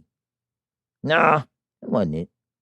My father didn't play. He was a disciplinarian, and he didn't have a problem correcting his children. My father wasn't one of them parents where he got the parent-teacher conference. He got to go up to school. He go up there with his tennis shoes on. In fact, my father ain't wear tennis shoes, but he go up there ready to fight the teacher. You know how some of y'all do today, right? You go up to school mad. You ready to fight the teacher because your bad-ass child won't do right. Anybody here? Ain't none of y'all in here like that, right? Just checking. You know your child. Look, come on now. You one of them parents where you fuss at the principal or the teacher. Somebody say, wait a minute, why are you calling me, telling me that he don't listen to you? Okay, look, he don't listen to me when he's at home. Do I call you? Don't talk to the principal or teacher like that, okay? You got parents like that. But anyway. Yeah, we got them. So Yahweh says here now, look, your children have forsaken me and sworn by them that are no Elohim. So look how we in trouble today. Children don't want to pray. Children ain't think about no praying. What's the latest game? Help me. What's the latest? What is it? Wait a minute. Don't tell me. Because a young brother was saying it the other day to me, and I didn't know what he was saying. He said, yeah, because see, it's like GTA. So I was like, what? Ooh, y'all quick. Okay. I had to ask him, hey, wait a minute. Whoa. I said, now look, you're talking to an old man now. What is GTA? Oh, you don't know that? It's Grand Theft Auto. And see, it's like, and I forgot exactly what we were talking about. But somehow, some way, I didn't kill his analogy, but somehow, some way, he related it to Grand Theft Auto as a game. So I was like, okay. So 5 minutes after he was talking, my head was still spinning because he hit me with the GTA. Here I am, been out of school, I don't know how many years. I still don't remember what my GPA was. And he can tell me about a GTA. Anyway, Yahweh says here, our children have forsaken him. Children today, they can't pray. Give children the Torah and tell, hey, man, read this verse. Why I got to read this?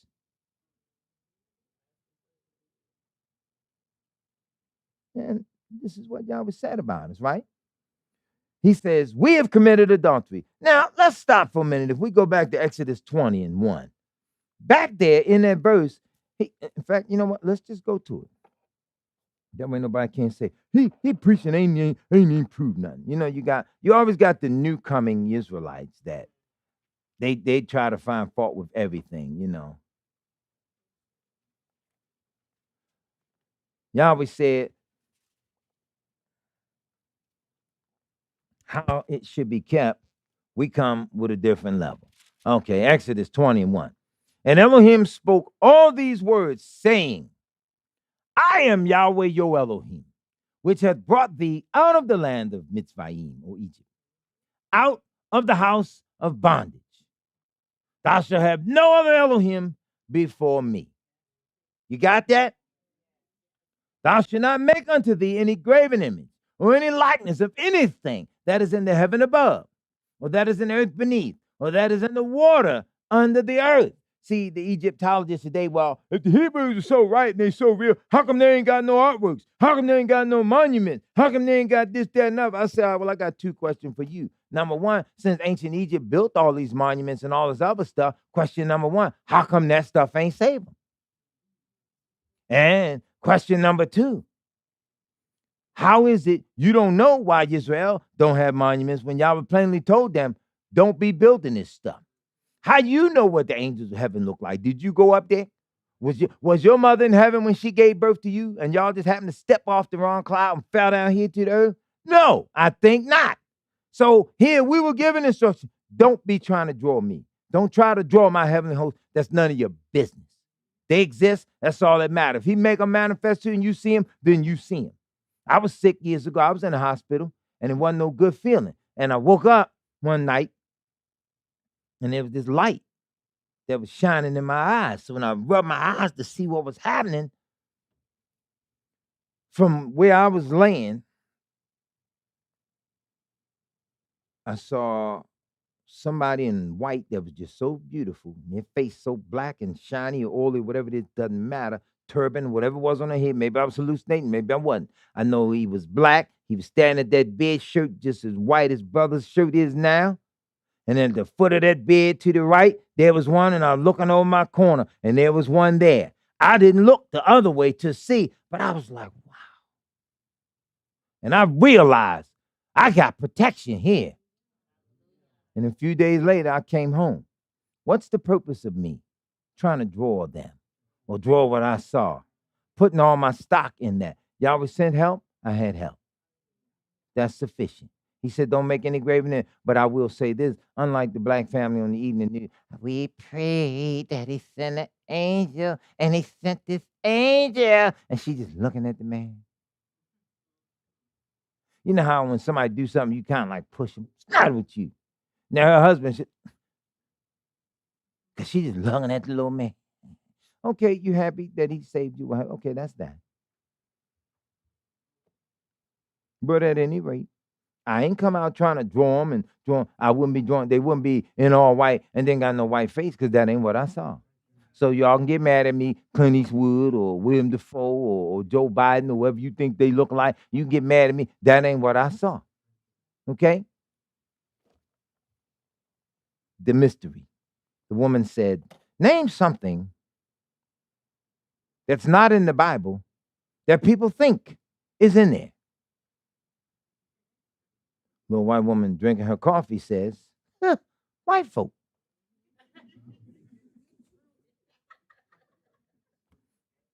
I'm glad to see she said it. She said, white folk. If she was on Jeopardy, she'd have been the grand prize winner. Y'all didn't come along till the latter stages of the book. I don't know why people fail to see that. And then when you bring that up, that's racist. We could reverse that question and say, name something that people think is in white history that ain't there. And you got the same exact answer. Black folk, they write us out of the history of everything. Then we get up and learn stuff years later and be just as enthused. Oh, I didn't know. So Yahweh said for us, thou shalt not bow down thyself to them, nor serve them. For I, Yahweh, your Elohim, am a jealous Elohim, visiting the iniquity of the fathers upon the children, unto the third and fourth generation of them that hate me. Wait a minute. Here in Jeremiah chapter 5, didn't he say, your children have forsaken me?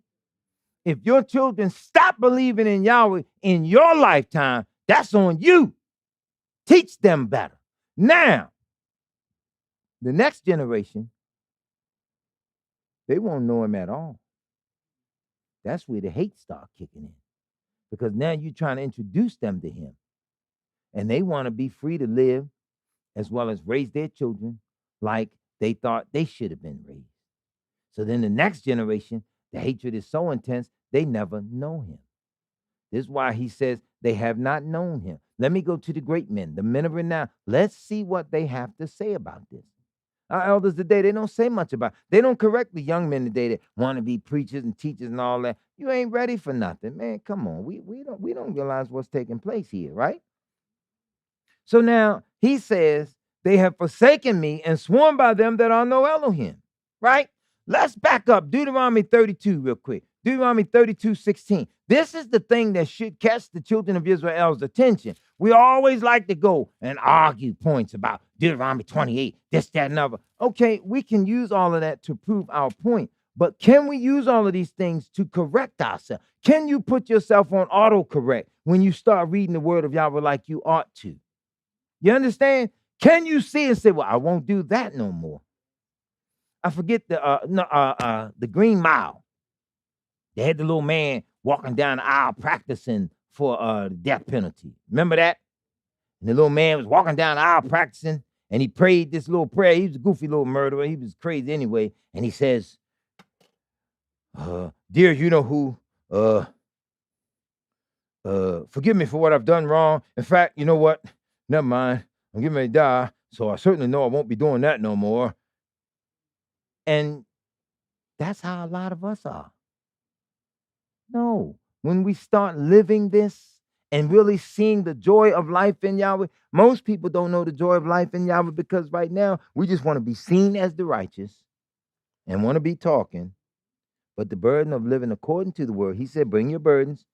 You are heavy burdened, heavy laden, bring it to me and I will give you rest. We don't want it. We want it easy from the get-go. Ain't nothing here gonna be easy. You know, most of us have never appreciated what our parents have done. When you growing up in your parents' house and they had all these old strict rules, I got a piece of hair in my eye. I'm sorry, y'all keep seeing me digging. Anyway, you were brought up in your parents' house, they had these strict rules, right? You be back in here by 11 o'clock. Oh, ma, you know what? 10:45. You'd be like, let me shut up. And say, no. I heard that. Make it 10:30. And you know how the neighborhood was you grew up in. Ain't nothing start happening until what time? No. 11 o'clock. Whenever your curfew start, that's when all the action starts. See, that's the devil. That's the way it works. Your mother say, be in here by 11 o'clock. Ma, don't nothing start happening until 11 o'clock. That's the way the devil. Well, anyway, y'all get the point, right? But we as a people didn't realize your parent didn't want you in any trouble. So that's why they told you be here at this time and that time, because they knew most of the time parents. So we didn't appreciate stuff in life. We didn't understand the hard work or the sacrifice that they made. You come up in a house full of furniture. How'd the furniture get there? They worked for it. They bought it. They put it in there piece by piece. You always had whatever it was you need to eat, right? You're still alive. Ain't none of you starved to death. Anybody here starved to death? I ain't think so. You're here now. So they fed you, right? You know, we get right here today, we go hungry, hunger pain for 1 hour. We think like it's the end of the world. This is it. I just can't do it. Oh, shut up. It's cooking now. I smell it, but I just can't make it. That's how trifling we are now. So we didn't respect the things that our parents laid down, just like we don't respect the things that Yahweh's laying down, right? We don't respect it. We want everything instantly. We want everything in a moment. Some stuff going to take your patience, and it's going to try your patience, right? Okay. Where I say go, Deuteronomy 32:16. Now, listen to this. He said, they provoked him to jealousy with strange Elohim. With abominations provoked they him to anger. They sacrificed unto devils, not to Yahweh, to gods that they knew not, to new gods that came up newly, whom your fathers feared not. Now, I'm using this term gods in this sense because it is derogatory. It is offensive. It is demeaning. And this is the stuff we have gone away and served and prayed to. New stuff. Like, hey. Scripture says, wine and new wine take away the heart. All right. Now, remember back in the day, whatever the day was. I remember Ileana said that to me years ago. I had on some little black and white shoes. She said, "Oh, John, ain't that them shoes they said they used to wear back in the day?" And I thought that was funny. She's a little big thing. She said, "Back in the day." And I was like, what you know about back in the day? Because for every one of us, what we called back in the day, there was always somebody older than us that, back in the day, their day was back in the day, and their parents' day was back. So it's funny when we look at it. Scripture talks about wine and new wine take away the heart. But look, think about this. All right. All the wines ain't always just the wine that people are drinking. It's the things that cause our spiritual or social intoxications, right? Remember back in the 40s and the 50s, how the people went to the juke joints and maybe smoked what they called reefer back then? Well, now you got all this other stupid stuff you put in on reefer, and you got this new invention, this new stuff like dope, this new stuff like fentanyl, and people getting high. So now your wines and your new wines take away the heart. See how we go after new stuff or new things that, as the word says, newly gods, new stuff that popped up, stuff that wasn't around, stuff that was not Yahweh. Now they out. Black Adam, they named, they mentioned the 7 gods, and the S, Satan, and H for Hashatan, and the A for Adam's apple, and the S for Z for whatever. So they had all these gods that meant that. So I'm listening to a brother, he breaking it down the other day, right? So I say, well, I know you're going to get mad in one fight, And I was really just messing with him, right? So I'm talking to him. I got this ink pen.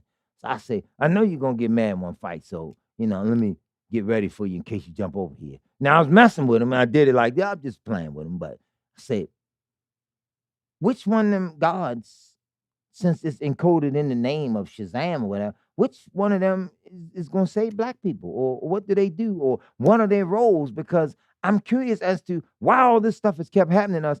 Oh, he thought he had me. He said, well, you believe in Yahweh. He ain't done nothing either. I said, well, he did something Shazam couldn't do. He told us, since we disobeyed, these things would come upon us and would be of long continuance. He also told us that he raised up the prophets who kept advocating that we turn to him, and they gave us every single solitary detail that's leading up to his coming, even world events that you can't stop because you can't see them. So we know Yahweh going to do what he do because it's all going according to his word. You, meanwhile, believe in Shazam, Suzuki, Hashimoto, Yamaha, Kawasaki, and everything else, and ain't nothing saved you yet. Which one of them gods is going to move? See, I don't even like talking to you. That was it. He don't even like talking to me. But Kawasaki and Suzuki and Honda or anybody else, ain't none of them helped us, right? See, our people mock the word of Yahweh so poorly that everything is a joke to us. That's how our people think. Oh, the apostles, if they was alive in our day, what kind of car would they drive? So I said, well, bro, I don't know. Drive whatever they want to drive. Well, the Bible said they was all in one accord, so they would have to have a Honda. So I pulled my pen back. I said, look, man, go on, man. Go on, forget with you. You know, I'm just messing with him. But that's how we treat the word. Everything is a joke to us. We think like that. And see, we look to leadership that thinks like that. That's why people like Chris Rock can get protected for getting smacked for disrespecting a sister, and the world go for it. You understand? That's why people like Kanye can get helped. And well, they only get mad at him when he spoke against their pride and joy in the earth. But nobody got mad at him when he disrespected his mother. Or you. You got me? See, he ain't married nobody look like you. Right? Then she drove him crazy, got mad because she put his children on. Well, what'd you expect? You listen, y'all. A cat can move into an old abandoned house and can have kittens in an oven. That don't make them biscuits. Okay? So you went out and got what you got, knowing the culture and the history and the relationship that these people have had with us. And then you get mad now because she ain't doing the black thing. How can she? And you flipping out, going crazy. Wasn't he the one that sang about the man at the football game, win the Super Bowl, drive off in a Hyundai, and then when he get money, he leave you for a white girl? Well, wasn't that a self-fulfilling prophecy? See, we forget lyrics to stupid stuff like that. So these new gods that popped up, we follow after. So Yahweh said he hated them because of the provoking of his sons and his daughters. And he said, I will hide my face from them. I will see what their end shall be. For they are a very froward generation, children in whom is no faith. He used this word, this Hebraic word. It just sounds like it's something bad. Tapuka. Now, don't that sound like something, just sound like something terrible. Tapuka means just perverse, just fraudulent, just wicked. So he let it be known. I'll fix them. I'm going to hide my face from them. I'm going to see what you do. So has Jesus helped yet? What's he waiting on? Has Set, Horus, Ice, what they waiting on? I always ask my Afrocentric brothers and sisters, well, what do those gods say, dear? But what are they saying about your condition? Because Yahweh addressed every single condition we are under and gave us the time frame in which he was coming back. Now, all world affairs, all world events, everything is now pointing toward it. It's lining up. And you know what I love most about Yahweh? He's blinded them. They still can't see it. So I'm back again. When y'all gonna flush the toilet on them? They can't see it. That means they are tapuka. I ain't spinning around shooting no picture of it. You gonna go to work. Girl, listen. I had a bowel movement today. Girl, that thing was so fine. Look, let me check. Wait a minute. It's in my phone. You know you ain't gonna do nothing like that. Right or wrong? So then the sinners in Yisrael that are determined they ain't gonna turn to Yahweh, ain't nothing you can do to save them. Come on now. You can love them all you want. Some are born to go that way. What about that? Cain was born to go the direction he went. He had to do it. Okay? Come on, man. This man defiled the earth with the blood of his own brother and tried to hide the body. Come on now. We get around here and lose out. Let's go back to Jeremiah real quick. I'm going to finish this chapter because you all got to hear this. So then Yahweh says, how shall I pardon them for this? They've assembled themselves by the troops in the harlot house. We all up in the churches deep. People I know sisters in the second name right now, they won't come to a little bitty place like this, no matter how much you fix it up or beautify with it. They ain't coming because they want them big buildings, grand. These are the same people that won't tithe. They won't drop a nickel to help do anything. In fact, there's a group of Hebrews that condemn tithing and offering and things of that nature. Now, I know people like that haven't read the book. You know, now we can prove real quick. You haven't even read the book. You need to just go somewhere and just be quiet. Just shut up. Okay. Yisrael, they gave so that even the temple could be built. Even the king and all his riches, he gave so that the temple could be built. And when they were rebuilding, they went into the treasure and pulled things out. There were nations around them where they bought things from them to have shipped into them. Just like UPS today, just like Amazon today, they sent them logs and things down the river. Yisrael was down the river catching that. Cedar trees, the best of it. And they paid for it to build up and put in Yahweh's house. Now, you don't believe in the word, tithing, or none of that. But yet, that which would help the priesthood, the widows, and the orphans. That was Yisrael's own format of social service. So you go to the damn government today, and they don't want to give you a dime. You barely can get a grain of rice out of them, but you won't give in Yahweh's house where it's supposed to be. And in the 21st century, who's going to pay the light bill if we don't all do it? So as 7 degrees a week ago, and y'all tough as nails too, because y'all was out in it. People at home, y'all might not know, it was 7 degrees out here. You go outside, you better have your mouth duct taped and everything else. You better have every button on your coat in a hole, because you go out there, your teeth clatter together. You can't find your teeth time you get home because you done knocked them off. It was just that cold. And we toughed it out. And people tell me, oh, you don't do that. See, those people that they don't know the law. They haven't read. That's how the things in Yahweh's house were beautified. If you read up in the book of the Chronicles carefully now, with what they raised, they kept spending and did even more, so that when them people went to the house of Yahweh, that place was beautified because they stretched out them roads and them streets. They made it. Them people came there. Every one of them were fed, and they were fed to the full. Even during the feast day, them priests slayed those offerings and fed them people. They did them things. People did it. These are people that haven't read the book. The book says, since they just want to bring fruits and vegetables, now, here you don't know nothing about, you don't know the difference between poison ivy and an Ivy League school, but you want to bring vegetables. Okay, fine, because that's what they think it's about, just tithes as vegetables.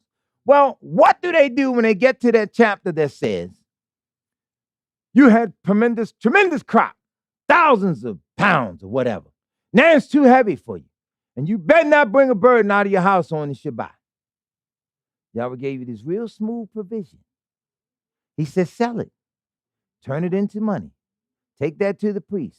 Bestow that upon the priest for whatsoever it is that thy soul desireth. Now you better not be no knucklehead coming in. Ella, can you get some pork chops? You better not try your hand with nothing stupid like that. But he meant what you desire. Turn it into money. It went there. And they did the proper things with it. And that's how little assemblies of Yahweh get blessed. You understand what I'm saying? So when people tell me, if they collect tithe offering, they false prophets, they this, they that. And I say, if you say that, you can't read. You need to go back to elementary school. So many Hebrews are teaching so much stuff that if somebody really sit down with them with the book and say, well, wait a minute, let's not get personal on this. Let's find what the book says. Let's first find it in the law, and then let's first find it in the actions and activities of the children of Yisrael. Even in the days of the apostles, them people loved them no men. They loved them so much, they brought that stuff. They had scriptures, they laid it at their feet. Here you go, brother, this is for this, and went on about their business, okay? So Hebrews saying that, what you think, you're going to set these places up and just get funded by the government? So then they run in and tell you what you can and can't do? We don't know how to serve Yahweh, even in the lands of the Gentile. We don't know how to do it. We don't. And that's that newfangled now. That's men wanting to be men of renown, but ain't never been nowhere. No. Y'all understand what I'm saying? And I'm not slurring. I'm just saying straight out true. Brothers want to be known. Sometimes in life, certain stuff go down where you really don't want to be known. You hear what I'm saying? I was on a job a couple weeks ago. I had gotten injured, so I wasn't wearing no work boots. I ain't had no safety vest. None of the stuff that they want. I wasn't getting out the truck, so I wasn't wearing none of the stuff. So when they came on the job site and was looking for the foreman, and the young man said, yeah, the foreman is over there, this, that, and other, started talking to him. All right, I ain't moved till I had to. So then when I'm talking to him, I got 2 white boys. They got all this knowledge. So I did to them what they do to us. I backed up off of them. I let them walk ahead of me. Meaning I'm looking at them. I'm learning stuff. Just careful observation. I'm just looking at him. He ain't got on no personal protection no more than I got on. So he can't say nothing about this, that, and other. So we got each other today. Anyway, they looking at the building, talking about this, that, and other, and all this other stuff. So I said, Well, before it's all over, y'all going to be back here to tear it down anyway. You're going to give us permission to tear it down, because if you don't give us permission to tear it down, it's going to fall and it's going to kill somebody. Let me explain something to you. Do you see that stress crack right there? That stress crack is because of the roof. The roof is bad, and it comes in, and the weight of it, rain, water, when it gets heavy, it stays there. So the building is bowing. I see, you see that building? That wall is bowing out. It looks like it's pregnant. You're going to have to give this building an abortion or kill it. The man said, so come on, let's go to the other side. Walk on the other side. Wall bowing out. I said, now people gonna walk up and down this sidewalk. I said, this building will fall and kill somebody. We had a little 8-year-old boy killed in Baltimore a few years ago. City didn't give a damn about him, probably because somebody like you in the position that said, nah, don't worry about it. Leave it up there. He going to school. Whole building collapsed on him. His little life was only worth $75,000. That's what they gave the family. So, well, I hear what you're saying, and this, that, and the other. I'll call and have the chief inspector come out here and he'll look at it. So I said, yeah, get him out here. I'll be up the street in the Dodge. He gonna tell you everything I just said. I ain't coming back down here to talk to you because I know I'm right. And I walked off. Now they can say it's arrogant, whatever you want. I walked off because I know my stuff. I went and sat in the truck, and at 9:15, I got another appointment to be at. I cranked the motor and pulled off. They say the man pulled up at 9:20. Told them, tear it down. He told you it's got to come down. It's this, that, and other. He was right. Don't second guess DJ, because DJ knows this longer than you've been in the trade, and this, that, and other. And the man says this, that, and other, blah, blah, blah, blah. So then the next day, he come out, yeah, he spoke real highly of you. He did. I said, excuse me. Put the window up, because I was on the phone. Now, some people say that's arrogant. It's the proper exercise of authority. No, don't go walk up and talking to me. You see me on the phone, so I'm supposed to stop what I'm doing to talk to you.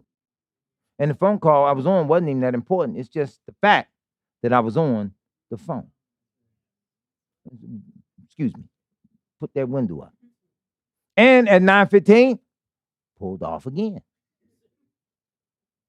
So they can say what they want. I've learned over the years as a messenger of Yahweh, yes, you have to be kind and affectionate to people. You got to be kind towards all men and what have you, but you cannot accord anybody more respect than you accord yourself. I can't respect you if I don't respect myself. I don't obviously know what respect is. I have to respect me because he gave me, you, us, them. He gave us rules.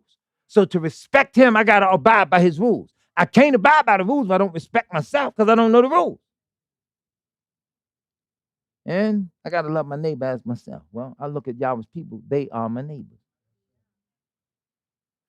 We out here suffering, dying, because we ain't paying attention to how, as verse 3 says, you have stricken them, but they have not grieved. Listen to what he says, verse 10. Go ye up upon her walls and destroy. Make not a full end. Take away her battlements, for they are not Yahweh. See, that's what our brothers were ready. Get the guns and get this and get that. Some stuff you don't advertise. Shut your mouth. Anybody don't need to know. Brothers told me, yeah, young boys run up on me and doing things. We're going to have a shootout. One year we were going down to City Hall, meet with a group of people down there. It was a protest. Sometimes this little stuff, this is back when I was doing community activism. Sometimes that stuff getting a little out of hand. And I've oftentimes said, I don't want no man with me that's nervous, that's scared, cowardly, and all that. Do them like you do the war. Don't you go. You go, you stay home. You lay low. So I surveyed the men in the think tank that day. So, man, let me ask y'all a question about a survey. Show of hands. Say, anybody here ever killed anybody? And everybody was like, say, anybody here ever shot somebody? Anybody ever stabbed somebody? Come on down. Well, wow. Anybody ever been in a good fist fight where you bust somebody's nose, made the nose bleed? And everybody was still like. So David Wiggins was there, and there was this sword that Baba Nati had. It was an ornament, but it was a sword. It had a nice little blade on about that long. And he picked the sword up, and he was just messing with him. Yeah, because if you ain't no warrior and you ain't ready to lay down what's going to lay you down, you need to leave. And a bunch of people got up and just left the room. Funniest thing I ever seen. Because, see, people think you crazy when you talk like that. But he was just testing to see, where they were. Meanwhile, I was dead serious because, see, a man that ain't never been in a good fist fight, don't go talking tough because the atmosphere will change if the fight break out. You talking about shooting something and all this stuff. You ain't never shot a gun or even worse, been shot at. You don't know the feeling of hot lead flying at you or if it catch up with you. So stop talking like that. Don't talk warrior talk if you're not a warrior. You understand? So, man, hold, bro. Look, check this out. I'm a chef. And I love y'all's people. So if you don't mind, I'll cook for y'all. When the battle start, I'll loan you some knives and some forks if I have to, but I prefer to be over here to cook. Stop selling tickets like a soldier. You understand what I'm saying? If that's outside your experience, then blessed be the name of Yahweh. Because brothers handling the word, talking tough, the enemy ain't worrying about you talking. The enemy coming, and he coming to lay something down. So Yahweh got on Yisrael about that. That's why he said, go up upon her walls, tear them down, get at them, but don't make a full end. That meant don't destroy everybody. Take away her battlements. Take their weapons, because their weapons are not Yahweh's, right? Does not the scripture remind us the weapons of our warfare are not carnal? So though we have guns or knives or whatever it is we have, okay, we understand that. But when we are praying like we ought to pray, Yahweh pull down every stronghold that is not of him. And therefore, our weapons are not carnal. Our men are not even prepared to see that. You want to fight, but yet you ain't never fought to keep a job. You want to fight, and the only fight you ever been in and one was beating up your wife. Brothers be mad. See, well, I don't go there. Yeah, I know. Because I try to tell the truth of Yahweh's word as best I can. And sometimes the truth offends men. It offends women. It offends boys and girls. That's all right. Yahweh's word will chop all of us down to size and lift us up if we let it. Most of the time, we don't want to be lifted up, right? He says, for the house of Yisrael and the house of Yehudah have dealt very treacherously against me, said Yahweh. Well, what does treacherous mean? Treacherous and traitorous are synonymous. Am I correct? In Malachi 2, didn't he get on the priesthood about that treachery, that traitorousness, even against their own wives? The wife of your youth. The brother's got to be everywhere. He got to have all the women. Come on, bro. Yahweh didn't set you out here like that. And that's why when he strikes us, we don't even grieve. It's sad when you have a father in jail for whatever the stupid activity may be, but he in jail, big sentence or big stretch, whatever you call it. He got a child that eventually end up over there with him. Now you got two down. But the second one got a child. And he ain't got no daddy or no granddaddy. And before it's all said and done, 3 generations walking the same tier. What lesson could either one teach the other? And these things are happening. And when Jeremiah said, you have stricken us, but we have not grieved, we see it every day. Brothers come out of prison. How old man look? I went to school with you. And I know in 8th grade you were struggling to read then. Now you out and you're a priest and you want to read everything, but you ain't repenting. Listen, when we turn to Yahweh, I don't care what it is, Yahweh starts manifesting himself in our lives in some of the smallest points. And more often than not, we don't appreciate the smaller points. So we get stuck right there with them little small blessings that Yahweh be with us in. And then he shows us such favor. Sometimes we have some of the most beautiful little children. Here we are parents striving, serving Yahweh, whatever it is we want to say. We be total idiots.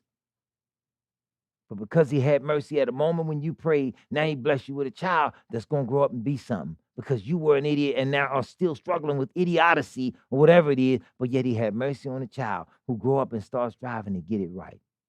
We still don't see it. He works that way too. Let's go a little further. They have belied Yahweh. Belied meaning failed to disclose their true intentions, okay? They didn't do it. They said the things that were happening to him, this is not him. Neither shall any evil come upon us. Neither shall we see the sword or famine. That's what they say. The prophets shall become wind, and the word of Yahweh is not in them. Thus it shall be done unto them. Right? Let's prove it. Wait a minute. Ezekiel 13. Let's see if I can pull this up real quick. We don't know how to serve him well enough. 13:3. Thus saith Yahweh Elohim, woe unto the foolish prophets that follow their own spirit and have seen nothing. So how many times we got men like that thinking spirit leading them and teaching them and telling them to do this and to do that, ain't saying nothing. That's what the brother tried to tell me. I'm a prophet. So you smell like weed to me. Well, I'm a prophet. He told another brother, hey, your boy better listen to me. That's what he said to the man. Your boy better listen to me. Your boy. I got a son his age. A year or two behind him, but I'm a boy. See, that's that spirit that's upon a lot of Yisrael. Spirit of jealousy, spirit of confusion, spirit of anger, a demented state of mind where we just want to be great leaders. Sometimes it ain't Yahweh's will that all of us be great. And then there are times where sometimes Yahweh has the great ones to just sit back and shut their mouth. I grew up with them little old men. They were great little men in their day. And they wasn't all over the place just having and needing to be seen. Just as humble in the word, get together, whoever was preaching was preaching. The others sat there and listened and enjoyed the word. That's what I come up seeing. And I thank Yahweh for that, because those that come up under that, they were blessed by it. So then you don't go changing that. You don't remove that old landmark. You understand? For this newfangled stuff where every man in the building is a preacher. Now, look, let's be real. And I don't give a damn who don't like it. See, had to get on the men last week, and now the building pretty near empty. But yet Yahweh showed us up, embarrassed us, and showed us that we have a cold-hearted love. But yet we want to say we're men of Yahweh. But yet we take care of our house and leave his house lacking. I told y'all my story. I almost lost my home, but these bills here were paid. And at the last possible moment, when Yahweh stepped in, he said, you know, you done well by me. I got you. Suppose I've been unconcerned. Look, y'all, I ain't got it like that. I get my mortgage, this and that. I was 28 minutes away from foreclosure. 28. Had to get that money down there to them, sent the money in, and just send the other half. So it was missing each other in the mail. They sent me the portion back. They wanted it all at one time. I had it, but it wasn't all in here. We wanted it all at one time.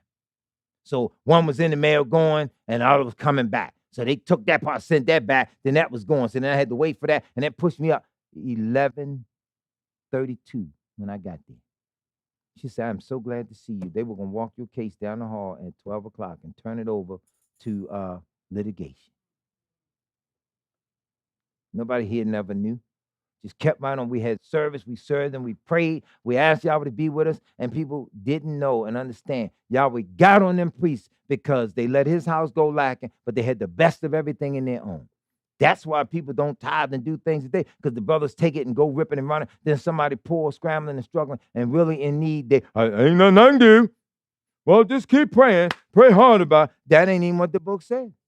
The book says if you got this world's needs by you, these world's goods by you, you can't just heal your brother, or you go be warm, be filled. We don't know how to live. And little stuff like that kicks in. There was no government, Department of Social Service, and all this other stuff around in that day. Israel took care of one another. But now they wasn't hustling and conning and faking moves and getting over on one another. Everybody contributed in a way where it was functional for Yisrael, because we had a level of righteousness where we knew we had to have some integrity. Yahweh sees it all. We just don't know. Brothers today, they don't know. It ain't right. Them brothers, the Comforter and all them others, they riding around in $350,000 cars. You mean to, where the Hebrews that's giving money like that?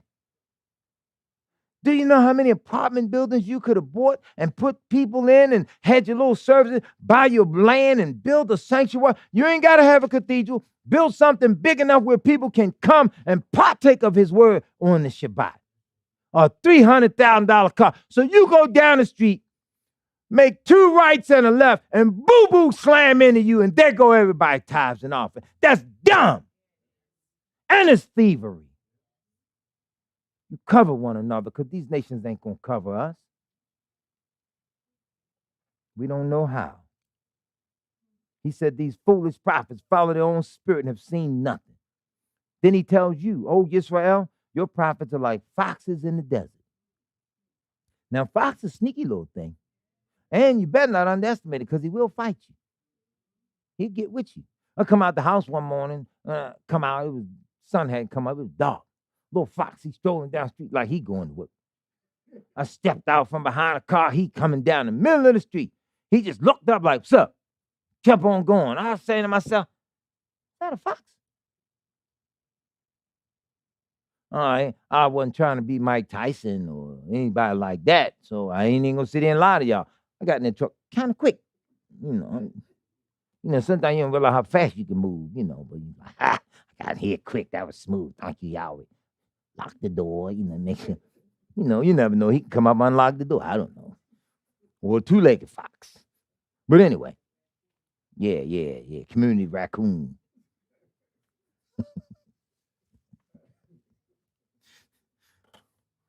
All right, now you white folks on channel, don't y'all be out there giggling at that. Don't do it. Don't you do it. I had a job years ago with a foreman named Merle. We were late one morning, just about 5 minutes or so. We were always earlier than the rest of the crew. Earl almost ain't make it no more. That morning, Earl said something, boy, I about to beat the brakes off Merle. So, oh, you all late. I'll have to just send the squad out after you. I'll send the dogs out there like my daddy used to do the coon. I said, what? What you say? Punk. I put the lock there. What? Oh, no, I'm saying, my dad, don't talk to me like that. White men used to chase black men down and up trees and before I knew it, man, I had his shirt.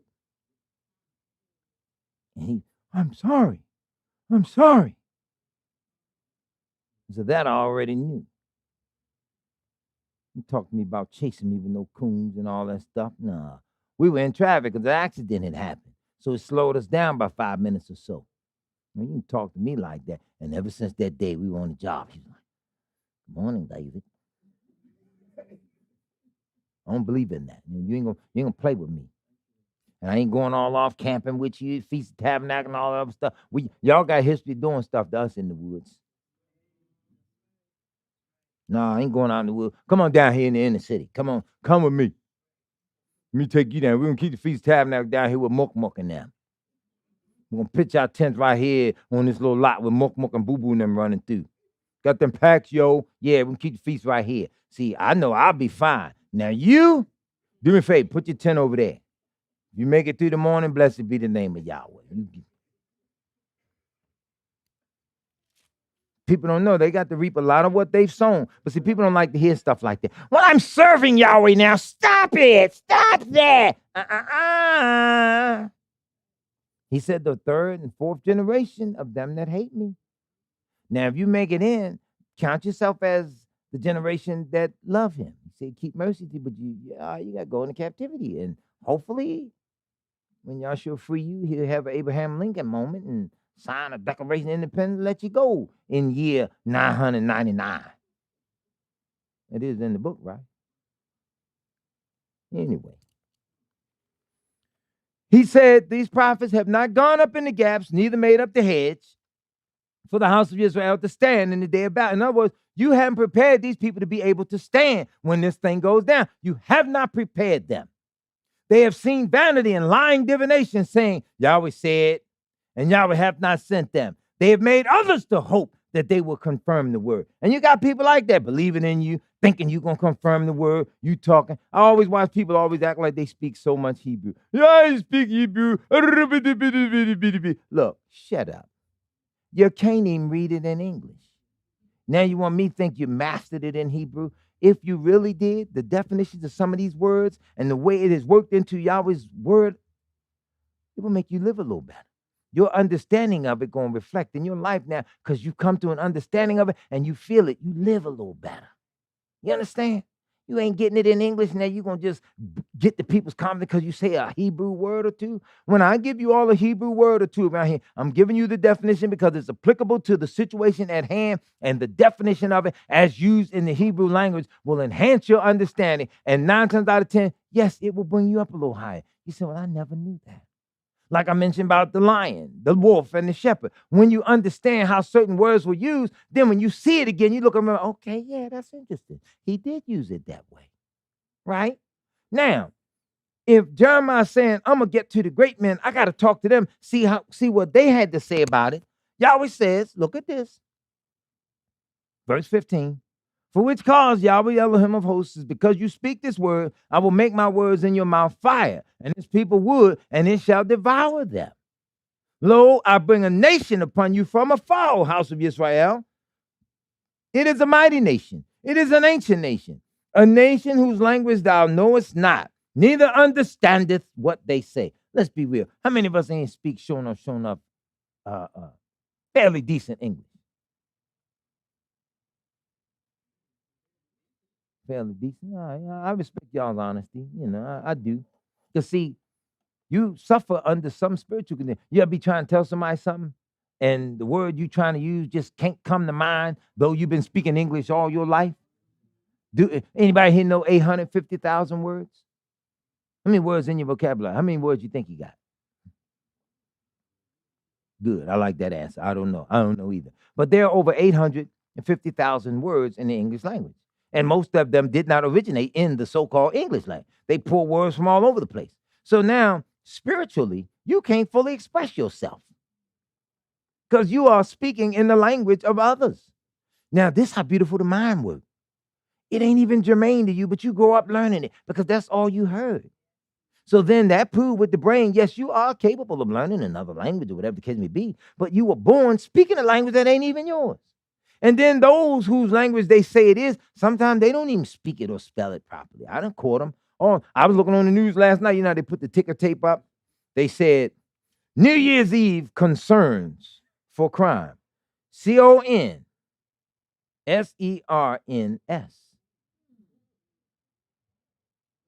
Concerns or concerns. I thought it was with a C myself. So I was like, CONCERS. Concern. CONSERSE. Concern. 2 S's. I don't know who typed it. I just happened to be the idiot sitting at the TV. See, they made me go to school and learn this stuff. Okay, so then they slapped me with Kobe in English 4 honors. And I'm like, what am I doing up in here? I wanted to be my friends down the hall. They had the remedial learning, the slow students. I kind of like them. I wanted to be with them, but they put me up. Like, all right, so I mastered this stuff a little bit. So then I'm looking at the news. I catch it. I catch typographical errors in the Wall Street Journal all the time. I'm like, I don't know who y'all got, but you could have got a couple little elementary school dropouts that might have did better than that. Let's catch little Chucky right now. He cutting up. He can't take a nap. He the one. He drink up all the milk, so there ain't no milk when it's time passes out the bank. That little bad boy. Get him the job. He could get it right. But at any rate, we, this word, it has to be understood by all of us, no matter what language we're in. We're scattered all over the face of this earth. Let's not forget, as being blacks in America, we ain't the only Hebrews. We're scattered all over the earth. All tribes were scattered. I get so sick of them brothers with their 12 tribes chart. Y'all need to go somewhere and sit down. You straight out the gate, you need to go somewhere and sit down. Now, you can disprove the 12 tribe chart, especially those of you that come from a family of 8 or more. Just go back and ask your mother, how many of your little brothers and sisters were Hispanic? How many of them were white? How many of them were Asian? Ask your mother, because see, all y'all come out, you almost the same color or a shade or 2 light here and there, but you can look, I'm telling you all brothers and sisters, don't come with this multiplicity of all the nations. Yahweh didn't choose nations, 12 nations. He chose a nation. And out of them, they were the family. They're the cousins. I got a cousin named Frank. He got a set of glasses, and I got a set of glasses. Now, I'm looking on his social media page the other day. He got on his black glasses, and I saw the resemblance in us, whereas I've never seen it before. And I'm like, I got a picture where I was wearing my glasses like that, and I found the picture, and I froze his and mine, and I put them side by side, sitting down. The right person catch this picture and might not be able to distinguish us. But yet he take his hat off, I take my hat off, he take his glass, I take my. You can look at us and see we are not twins. But looking at that picture the other day with just the glasses alone, we looked alike. I even saw the resemblance. So how do you bring Native Americans in, Puerto Ricans, some other groups and all this, and make up this chart when they don't even socially in their communities, just looking, have no semblance of Torah keeping on their own? That's right. It ain't happening like that. Now, we're not saying they can't come in to the fold. We are saying, stop saying they are the tribes. If your mother and father had 5 children or more, and they were all by your father and all by your mother, you all gonna bear some type of resemblance. Okay? That's all we're saying. Stop making this stuff up. You know, come on, because if that's the case, go and slap the 13th tribe in there.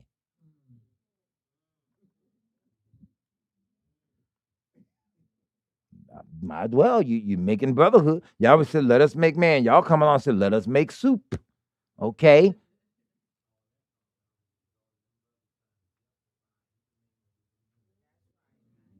And see, they need to be beat. We need to get some of you all, the older men. We're gonna go out and we're gonna order some belts on Amazon. All right, we can get the big, thick, half-inch leather belts. You know, some of them. We're gonna get us a minivan, and we're going cross country. We're gonna just do some old elders drive-by whoopings. You know, you catch them out there like that. We're gonna jump out the van, 10, 15 strong with belts. Just whoop them. Get on back in, pull off for their catches. All right, y'all ready? You agreed? He go along with anything.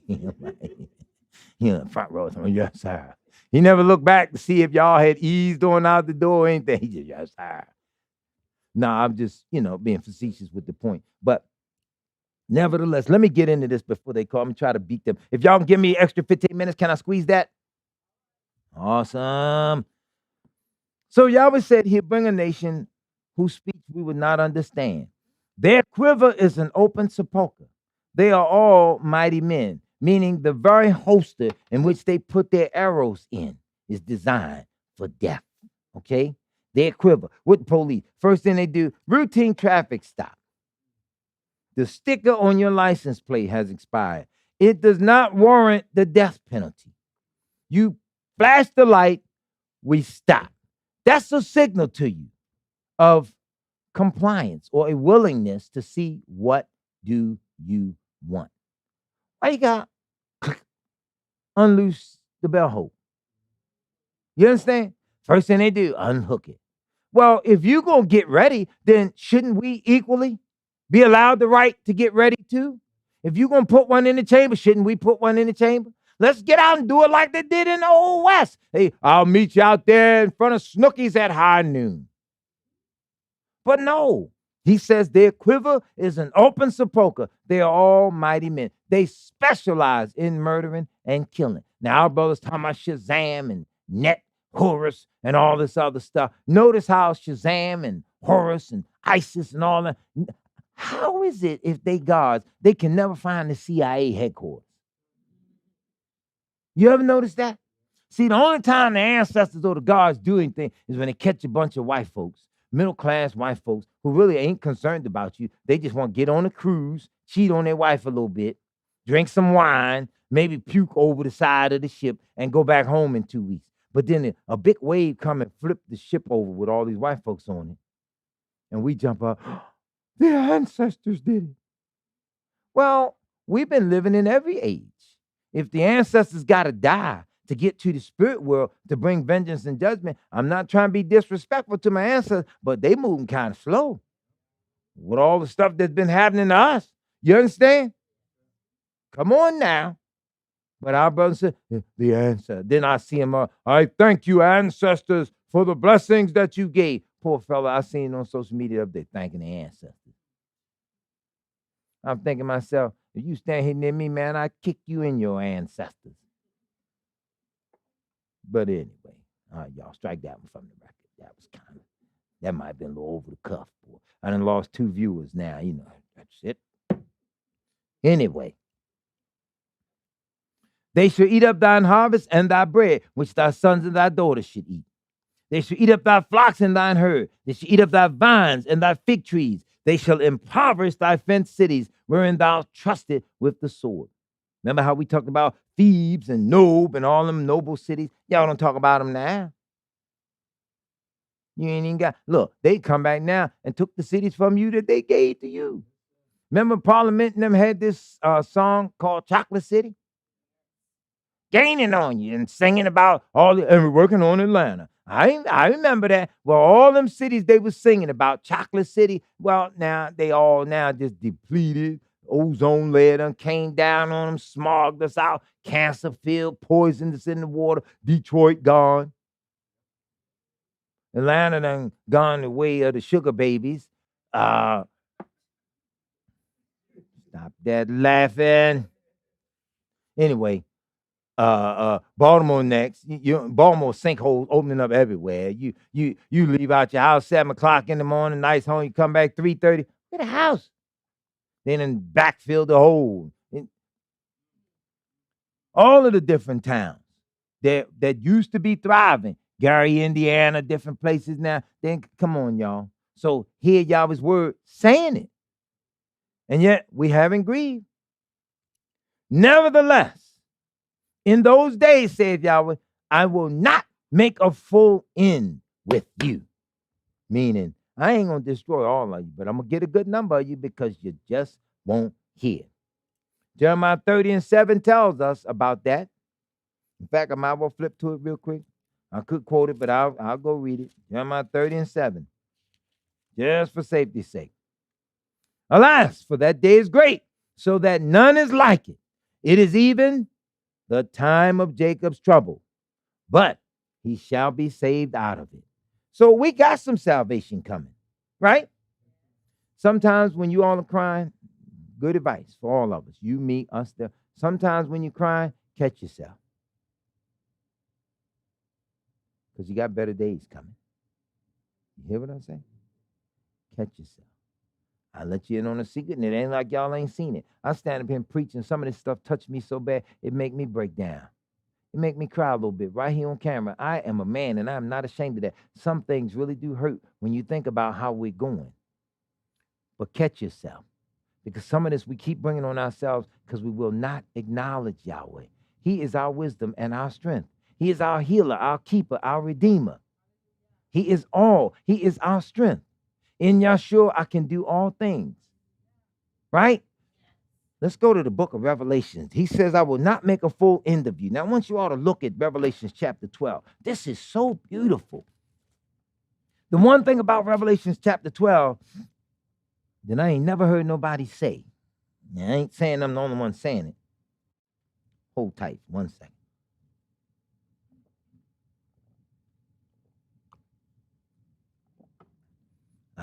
Told her Yahweh for that water.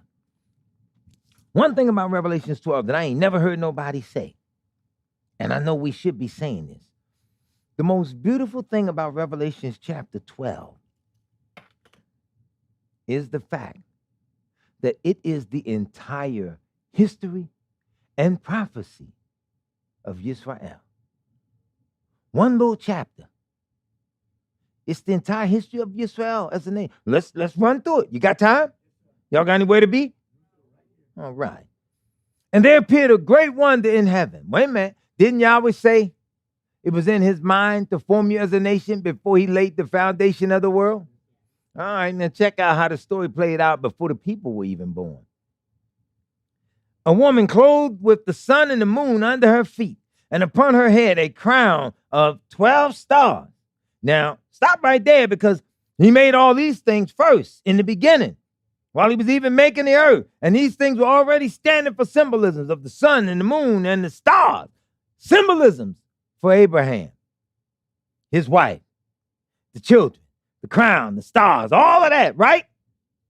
And she, being with child, cried, travailing in birth, and pain to be delivered. From Israel's very point of origin, they wanted to be delivered. They needed it. And as a nation, she was in pain.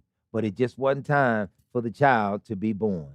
He who is to rule some of the nations. And there appeared another wonder in heaven.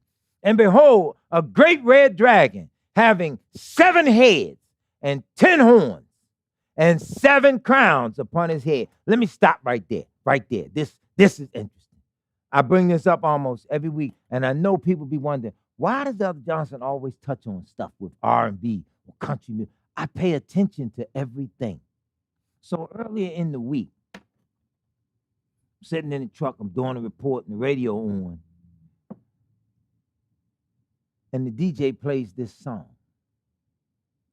He says, I'll be back after this record, y'all, but I want you to hear this. You got to check out my man Prince. He was saying something that we all slept on, and we ain't paid no mind. And when the song started, I said, he right. Prince had a song called 7. It was about the 7 horns, 7 crowns. And you got to listen to the lyrics of what he was singing about. The song starts off, he said, all 7, we will watch them fall. We'll stand in the midst of all of them, and we will smoke them all with their intellect and their savoir-faire. I am yours, you are mine. He goes through a whole biblical scenario talking about how y'all was going to tear them up. Prophecy. He says, we'll stand in the city of the New Jerusalem with the streets of the city paved with gold, where the young will be so wise that they will never grow old. Laid the whole thing down. I said, now what made this brother play this? I'm just sitting there flipping, listening to them things, just playing and filling out a report. Google it. Listen to what he was singing.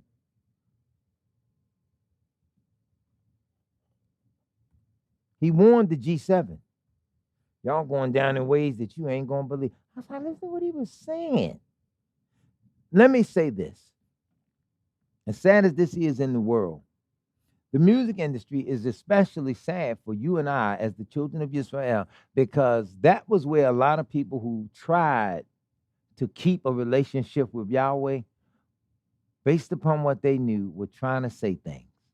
Sam Cooke started, he was trying to say things. Marvin Gaye was trying to say things. Aretha Franklin was trying to say stuff. James Brown was trying to say stuff. Earth, Wind & Fire were trying to say things. Some people went so deep with the drugs and the alcohol, you lost the point of what they were saying. But I'll even go back and give old Parliament. They were trying to say things, and we were so busy missing it. And the devil was so busy trying to control the intellectual capacity of our people that he took things and worked in filthy lyrics and all this other stuff to obscure the beauty of what they were trying to say, because they couldn't say it in their generation no more than Kanye can say it in his.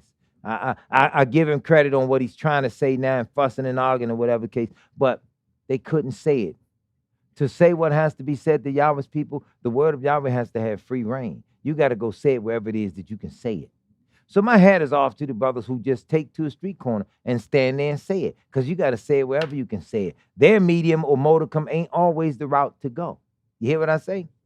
I used to get off on them on the airwaves here at Baltimore and guard what I say, but yet still say it nevertheless, because I understood one principle about broadcasting. It is better to be there, able to get more and more across, than to just zap out in one episode, say it, and then they snatch the whole thing. You understand? We got so much across in the city that we, in the name of Yahweh, changed the paradigm of understanding in the city, because more and more people calling on the name of Yahweh, because every week they knew this little crazy man come on at 11 o'clock who was going to proclaim the name of Yahweh, tie world affairs in with the scripture, tie all of this stuff together, and make that which made no sense make perfect sense. So much so people start creating counter programs, but yet was structured after the very thing that Yahweh sent me to go out there to do. People say that imitation is the sincerest form of flattery. That's garbage. It is a psychopathic personality that desires to be you. Okay? And that's what people are doing, trying to outdo whatever it was Yahweh sent me to do. But yet they didn't know the pain. They didn't know the heartache. They didn't know the fisticuffs or different things that you went through time to time, just fighting for the right to speak the truth. You know, they don't know the turning down of interviews where people, I want to pay, listen, I don't have much, but I got it in the budget. I can pay you $1,000 to just come on, just be with me for 2 hours on my show, do this and do that. I said, well, you ain't got to pay me. No, you keep your $1,000. You do this, do that, and Spirit lead me, don't go. No, you won't buy me. I don't do no interviews. People be calling, talking, Sister want me on the broadcast. At the last possible moment, y'all said, stand down. and I stood down. I don't need to know. I'm here talking to y'all every week. We got a Rumble channel. We talk to you all whenever we feel like doing some videos and stuff I'm going to put up later. But Yahweh's people miss these things because we sincerely believe these people going to just rise up and do right by us one day. You are closed off from the world in your secret chambers. Hide yourself. The door open. We come in at a set period of time. We give the word of Yah. I don't care that they looking and view the videos and don't like me. I'm just as bold as they are. I know that I have a security team greater than anything they can come up with. So why should I fear them? Brothers, well, I ain't going to say that part because, that's what the brother did to me. I don't really want them to know I'm out here. I'm like, huh? Bro was big, man. He 3 times bigger than me. So I asked him, I said, well, are you on earth? He said, yeah. I said, all right then, they know you out here. What you talking about? He come to me with that secret squirrel stuff. You going to pass me a folder. I said, man, we look like a drug transaction. Man, give me that. Took it, opened it up, and meet me some. And see, this is what the brother did to me one time. He wanted to meet me someplace, right? Where it was open. And I was like, all right, let's see what happened. So I think like they think. I was there an hour early, but I didn't go where he said go. I was all over there looking at stuff because, see, from a distance like that, you get yourself a good sniper with a rifle. He tear the fur off me. Nobody never know what happened. So then when I wasn't seated where he thought I was supposed to be, but I was somewhere else, I called him on the phone. Hey, what you doing? I'm here. I'm waiting on you. I said, good. Walk down the street and make a left. So he went down the street. He made the left. I came down behind him. Hey, what's up? Oh, man, yeah, I was just trying to be, I know. What you got? Boo. Some old research papers and material. No, man, we don't need to be meeting up like that, like you. Yeah, all that old clandestine. Bro, I will beat you over the head with a baby milk bottle or something. Man, please. Anyway, this is the history of Yisrael that we don't understand. And his tail drew the third part of the stars of heaven. So Shaitan got some help because a third of Yahweh's heavenly host followed this mouthy thing.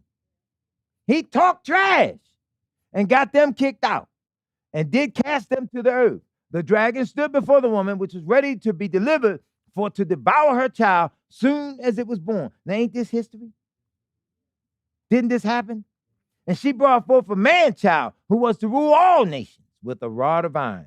And the child was caught up unto Elohim and to his throne. Isn't that beautiful? Jesus ain't caught up to Yahweh's throne. Come on now. White man, he got to build a spaceship to go up there. You see the stories they crying about now? Stuff up there haunting the International Space Station. Talking about stuff they seeing and different things. I say to myself, well, hallelujah. I hope what's her name? That was in Alien. Sigourney Weaver. Yeah, I hope every monster jump out there and go at you. Look like Sigourney Weaver and her grandchildren and everything else. Man, please. All the dirt y'all done, y'all going to grant you peace. You going to go out there. The book say, though you make your nest among the stars, from there will I bring you down. And when Yahweh slam you to the ground, I hope he slam you on one of the most palatial estates you all can find, where your world rulers and leaders are there and just enjoying life and everything. Let the whole damn ceiling crash down on them with the International Space Shuttle, the monsters, and Herman the Monster Eddie, everybody, the courtship of Eddie's father, and anything else that can fall. Let all of them fall. Curious George, anything. Don't make no difference. We sick of y'all. Let Mickey Mouse be on the damn space shuttle. Don't make no difference. We've had enough of your wickedness. And then you want the whole world to honor you. Please. And we be going for it. This whole chapter, whether I get to finish this or not, this is about the history of Yisrael from the foundation of the world to the very moment in which y'all would come. And I came to this chapter because there's just one key thing I want to highlight before I shut down. It says here, and the woman fled into the wilderness where she had the place prepared of Yahweh, that they should feed her there 1,260 days. You count them days up. That's the last 3.5 years of that 7-year tribulation period. Keep one thing in mind. Time is flying now. It's happening. And as Yahweh reveal it, we can't do nothing but speak it. Though it's a 7-year period of tribulation, Yahweh will make that time breeze through and go so fast, he'll bring you through it, and you'll look up and wonder how you got over. It's because he was right there with you. He said he's going to shorten the time. And we have to trust him that not only is he going to shorten it, but every one of us that are his. If we have to lay down our lives in Yahweh, then we'll find it again. If he bring us through all this tribulation and whatsoever it may be, then while you are alive, do not doubt him. Know that you are coming out of it. They ain't coming out of it. They preparing every step of the way to try to fight him and trying to get all of us on their side. I ain't with you. I haven't stood up against you or anything like that. I just know I ain't with you. You collect all the tax dollars and want to get spaceships and all this other stuff. Go on, build them. Don't make no difference to us. We can call him down. All we got to do is pray like we ought to pray and live right. Wait on him. He's coming. You ever see people standing out on the street waiting on the bus? As if stepping out in the street gonna really make the bus come any faster, right? I forget where it was. One of these streets might be Bel Air Road, but it's a hill, and we're a bus stop where you can see way up the street, and the brother was way out in the middle of the street just looking. That if I could just see it, I feel better. It ain't coming no faster than it's coming. But what I will say, we that are waiting on Yahweh, okay, step out in the street and wait for him. Keep peeping every now and then to make sure he's coming, because he said he's coming. And he did tell us, when you see certain things happen, he did say, look up. Lift up your head, for your redemption draweth nigh. So, yeah, we are the ones waiting on the bus. And Yahshua is the driver. He paid the fare for all of us to ride. And all we got to do is just live right. Our people are not paying Yahweh any attention right now. And out of all we going through, the way he has stricken us, we don't grieve. We don't care. We don't feel nothing. Poor little men in Yisrael won't get themselves together because they're under the impression that they already are. We are not. Neither are things well. Yahweh says in verse 23 of Jeremiah 5, but this people have a revolting and rebellious heart. They are revolted and gone. Isn't that us? That's us. We are revolted and gone. We've turned against Yahweh and received all this stuff that ain't him. Everything you can think of. Our people, man, it's sad now, man. Megan Thee Stallion got shot in the foot. The boy going to jail for shooting her in the pinky toe and all this stuff. Like, and then they play out like a scene from a movie. Yeah. Harlem Nights, okay. And you still twerking. See, we don't pay attention to stuff. Remember that scene Della Reese told Mr. Calhoun, I'm an honest hoe. Remember that? So Megan got on the stand and told the truth. I'm honest hoe, Your Honor. He shot me in my pinky toe. All this. Come on. We don't grieve. We don't go through anything that make us say, hey, look, I came to Hollywood. I'm rapping. I'm this, that, and other. Ain't nothing in that crap. I'm going to turn to Yahweh. If I got to get a job working over here at the shoe store like Al Bundy, then blessed be the name of Yahweh. That's what I don't need to rap. Our people ain't thinking like that right now. Our minds are messed up. In fact, we got Hebrews rapping. They rapping.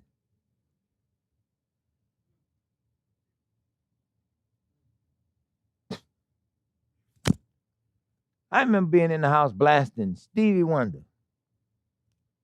And another record, my sister brought it up the other day and I thought it was funny. It was this record, Dr. Feelgood. He had this bass line. I like bass. He would holler in the song, get up! It's party time. Clap your hands. I'm Dr. Feelgood. My father would get down that hall before that man could finish that line and bust in that room. I'm in there jumping around my little fake guitar like I'm Bootsy in the band or something. Cut that junk off. You feel that small. Because you ain't had no business listening to that stupid stuff no way. And that's why all them years I couldn't play the guitar, because I wasn't playing to Yahweh like a man ought to. You ain't play that crap, my father. If you played that when you was a rebellious child, you had it down real low. So Stevie Wonder was jamming, wish them days would come back once more. You ain't even lived long enough to miss no days. Some days coming back. And I'm like, how did he catch the lyrics to that?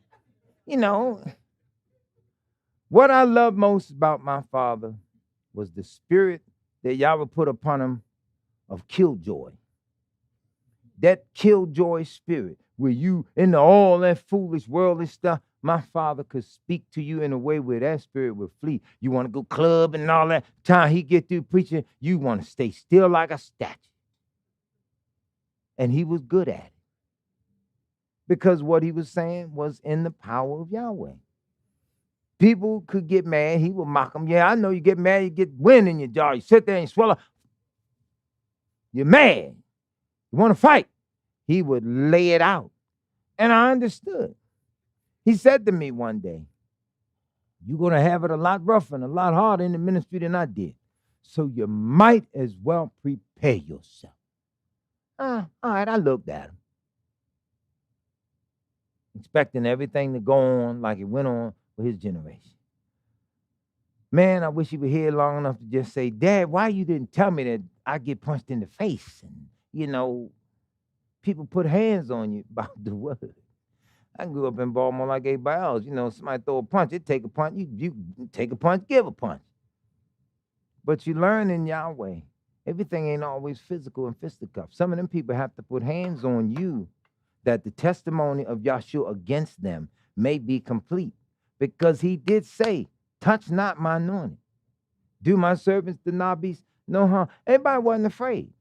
Sometimes the little men of Yahweh, they had to scout and get around because the people that they were dealing with had larger social authority. You understand? Ahab, Jezebel, they were the king and queen. They had social authority. So the little man of Yahweh couldn't draw the sword on them and stretch him out like Samuel did the man that had slayed the women. So, okay, he had to get on the scout a little bit. But Yahweh was still there. And the interesting thing for people like Jezebel and the people in the world that's going to come against Yisrael that we don't realize are coming. After they do all of their killing, it ain't over for them. They got to give an account for it. And they can't even stand there and say, I'm sorry. They can't stand there and say, I wish I hadn't done. By then, it's too late for you, but you have slain Yahweh's precious ones and pushed them into the kingdom. And we sit here worrying and crying about people who ain't trying to go. Everybody ain't going to make it. Face the reality of it. Okay? Everybody ain't going to make it. Company I work for, the people a little upset with the owner. They ain't said nothing to him, but they was kind of upset with him. I think I understand why. He didn't throw a Christmas party like they was anticipating. And then he turned around and canceled the New Year's party on them the night before the party. I talked with him a while back, and he was looking at the scriptures and different things and awakening up to who we are. So when you come to the knowledge of Yahweh, that heathetic stuff don't mean nothing to you, even if all the people around you are anticipating it. I know he's awakening. He and his wife. So when they let it be known, I understood. I thought it was funny. And I said to myself, they don't get it just yet. He just wasn't going for it. Blessed be the name of Yahweh. We as Yahweh's people are going to be waking up in ways that is going to amaze some of us. Sometimes that person, that neighbor, that woman in the cubicle, that man down the hall, that family member that ain't care about nothing, going to wake up. But that one you working on and talking to and fighting with them, it ain't for them. Sometimes we have it in reverse. We see the back of the coin, and we ain't looking at the head of the thing. We're looking at the tail. But all at the same time, don't take what I said to be insensitive. I'm just telling you that Yahweh's will is greater than all of our will. If he said one of a city and two of a family, He meant that. If you got 3 of a family or more, keep them close to you. He didn't say 40. He didn't say 100. He didn't say the whole family reunion. He said one of a city. Look, we all in this city right now.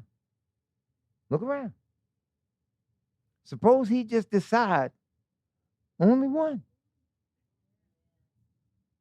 Now, let's factor the other assemblies of Yahweh in this city. He said one of a city, 2 of a family. It's close. But yet, here we are, a multiplicity of us. And we each striving to make it in. So now, the count ain't up to you and I. The count is up to him. You get it? He said one of a city too. Well, I know I'm the one of the city. Every chance I get, I'm going to subvert some Hebrew. The count is up to him. But he let us know that on a global scale, that's the equivalent of just how tight it will be. Come on, man. I delight in seeing you all every Shabbat.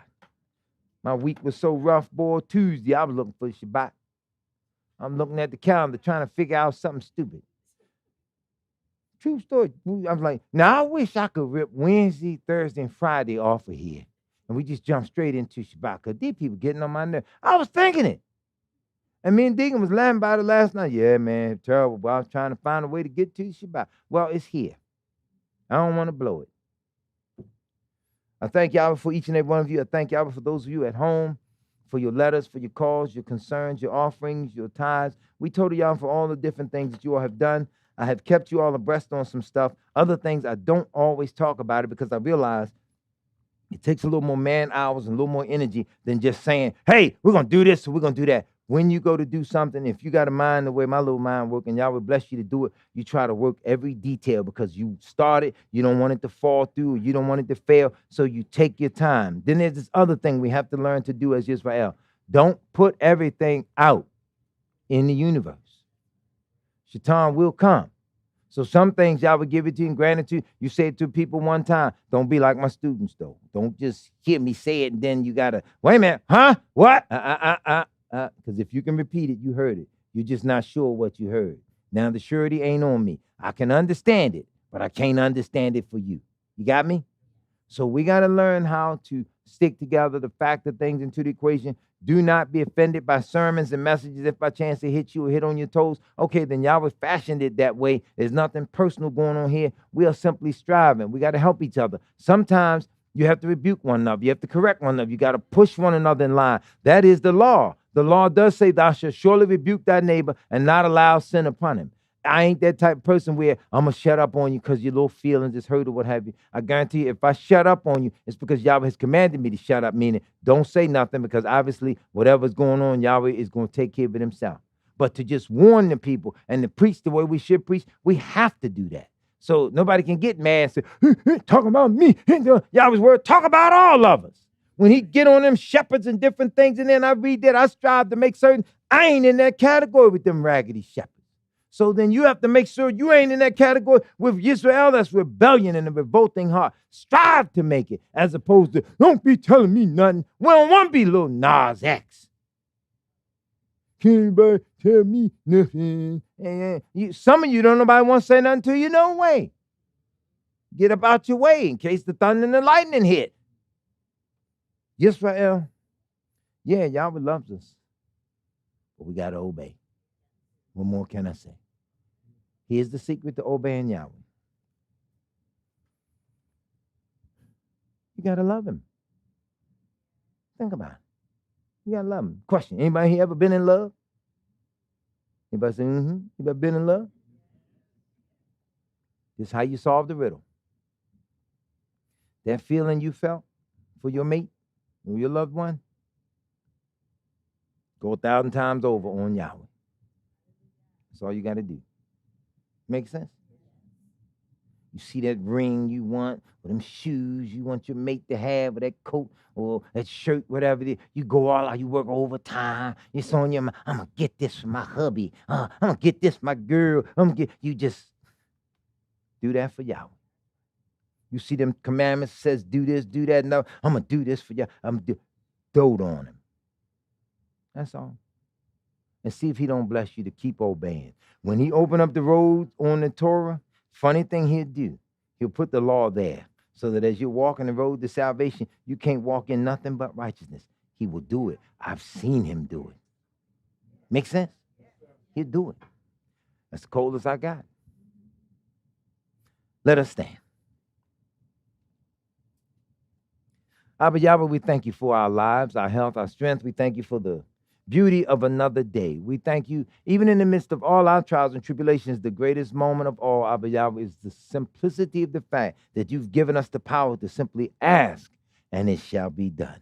We ask you, Almighty Yahweh, to keep our faith nigh unto you. Don't let us stray out of the pathway of truth to neither the right hand nor to the left, but to forever walk up in a manner that's clean, honorable, and acceptable in your sight. Help your people, Abba Yahweh, some that are in various states that are alone, secluded, that have no help, that feel as though they have no family. Let them know that we are the family. Let them know that we are your family and the body of Yisrael. Rebuke all spirits of depression, the downtroddenness, the sadness, arthritis, heart attack, high blood pressure. Abba Yah, we ask that you stay all these things. And we know yet that we have to leave this earth according to some means, and that means being your will and your will alone. But what we ask of you in Yahshua's name is the simplicity of life and to be able to enjoy life, knowing that you, Yahshua, and the Ruach HaKodesh simply cannot lie.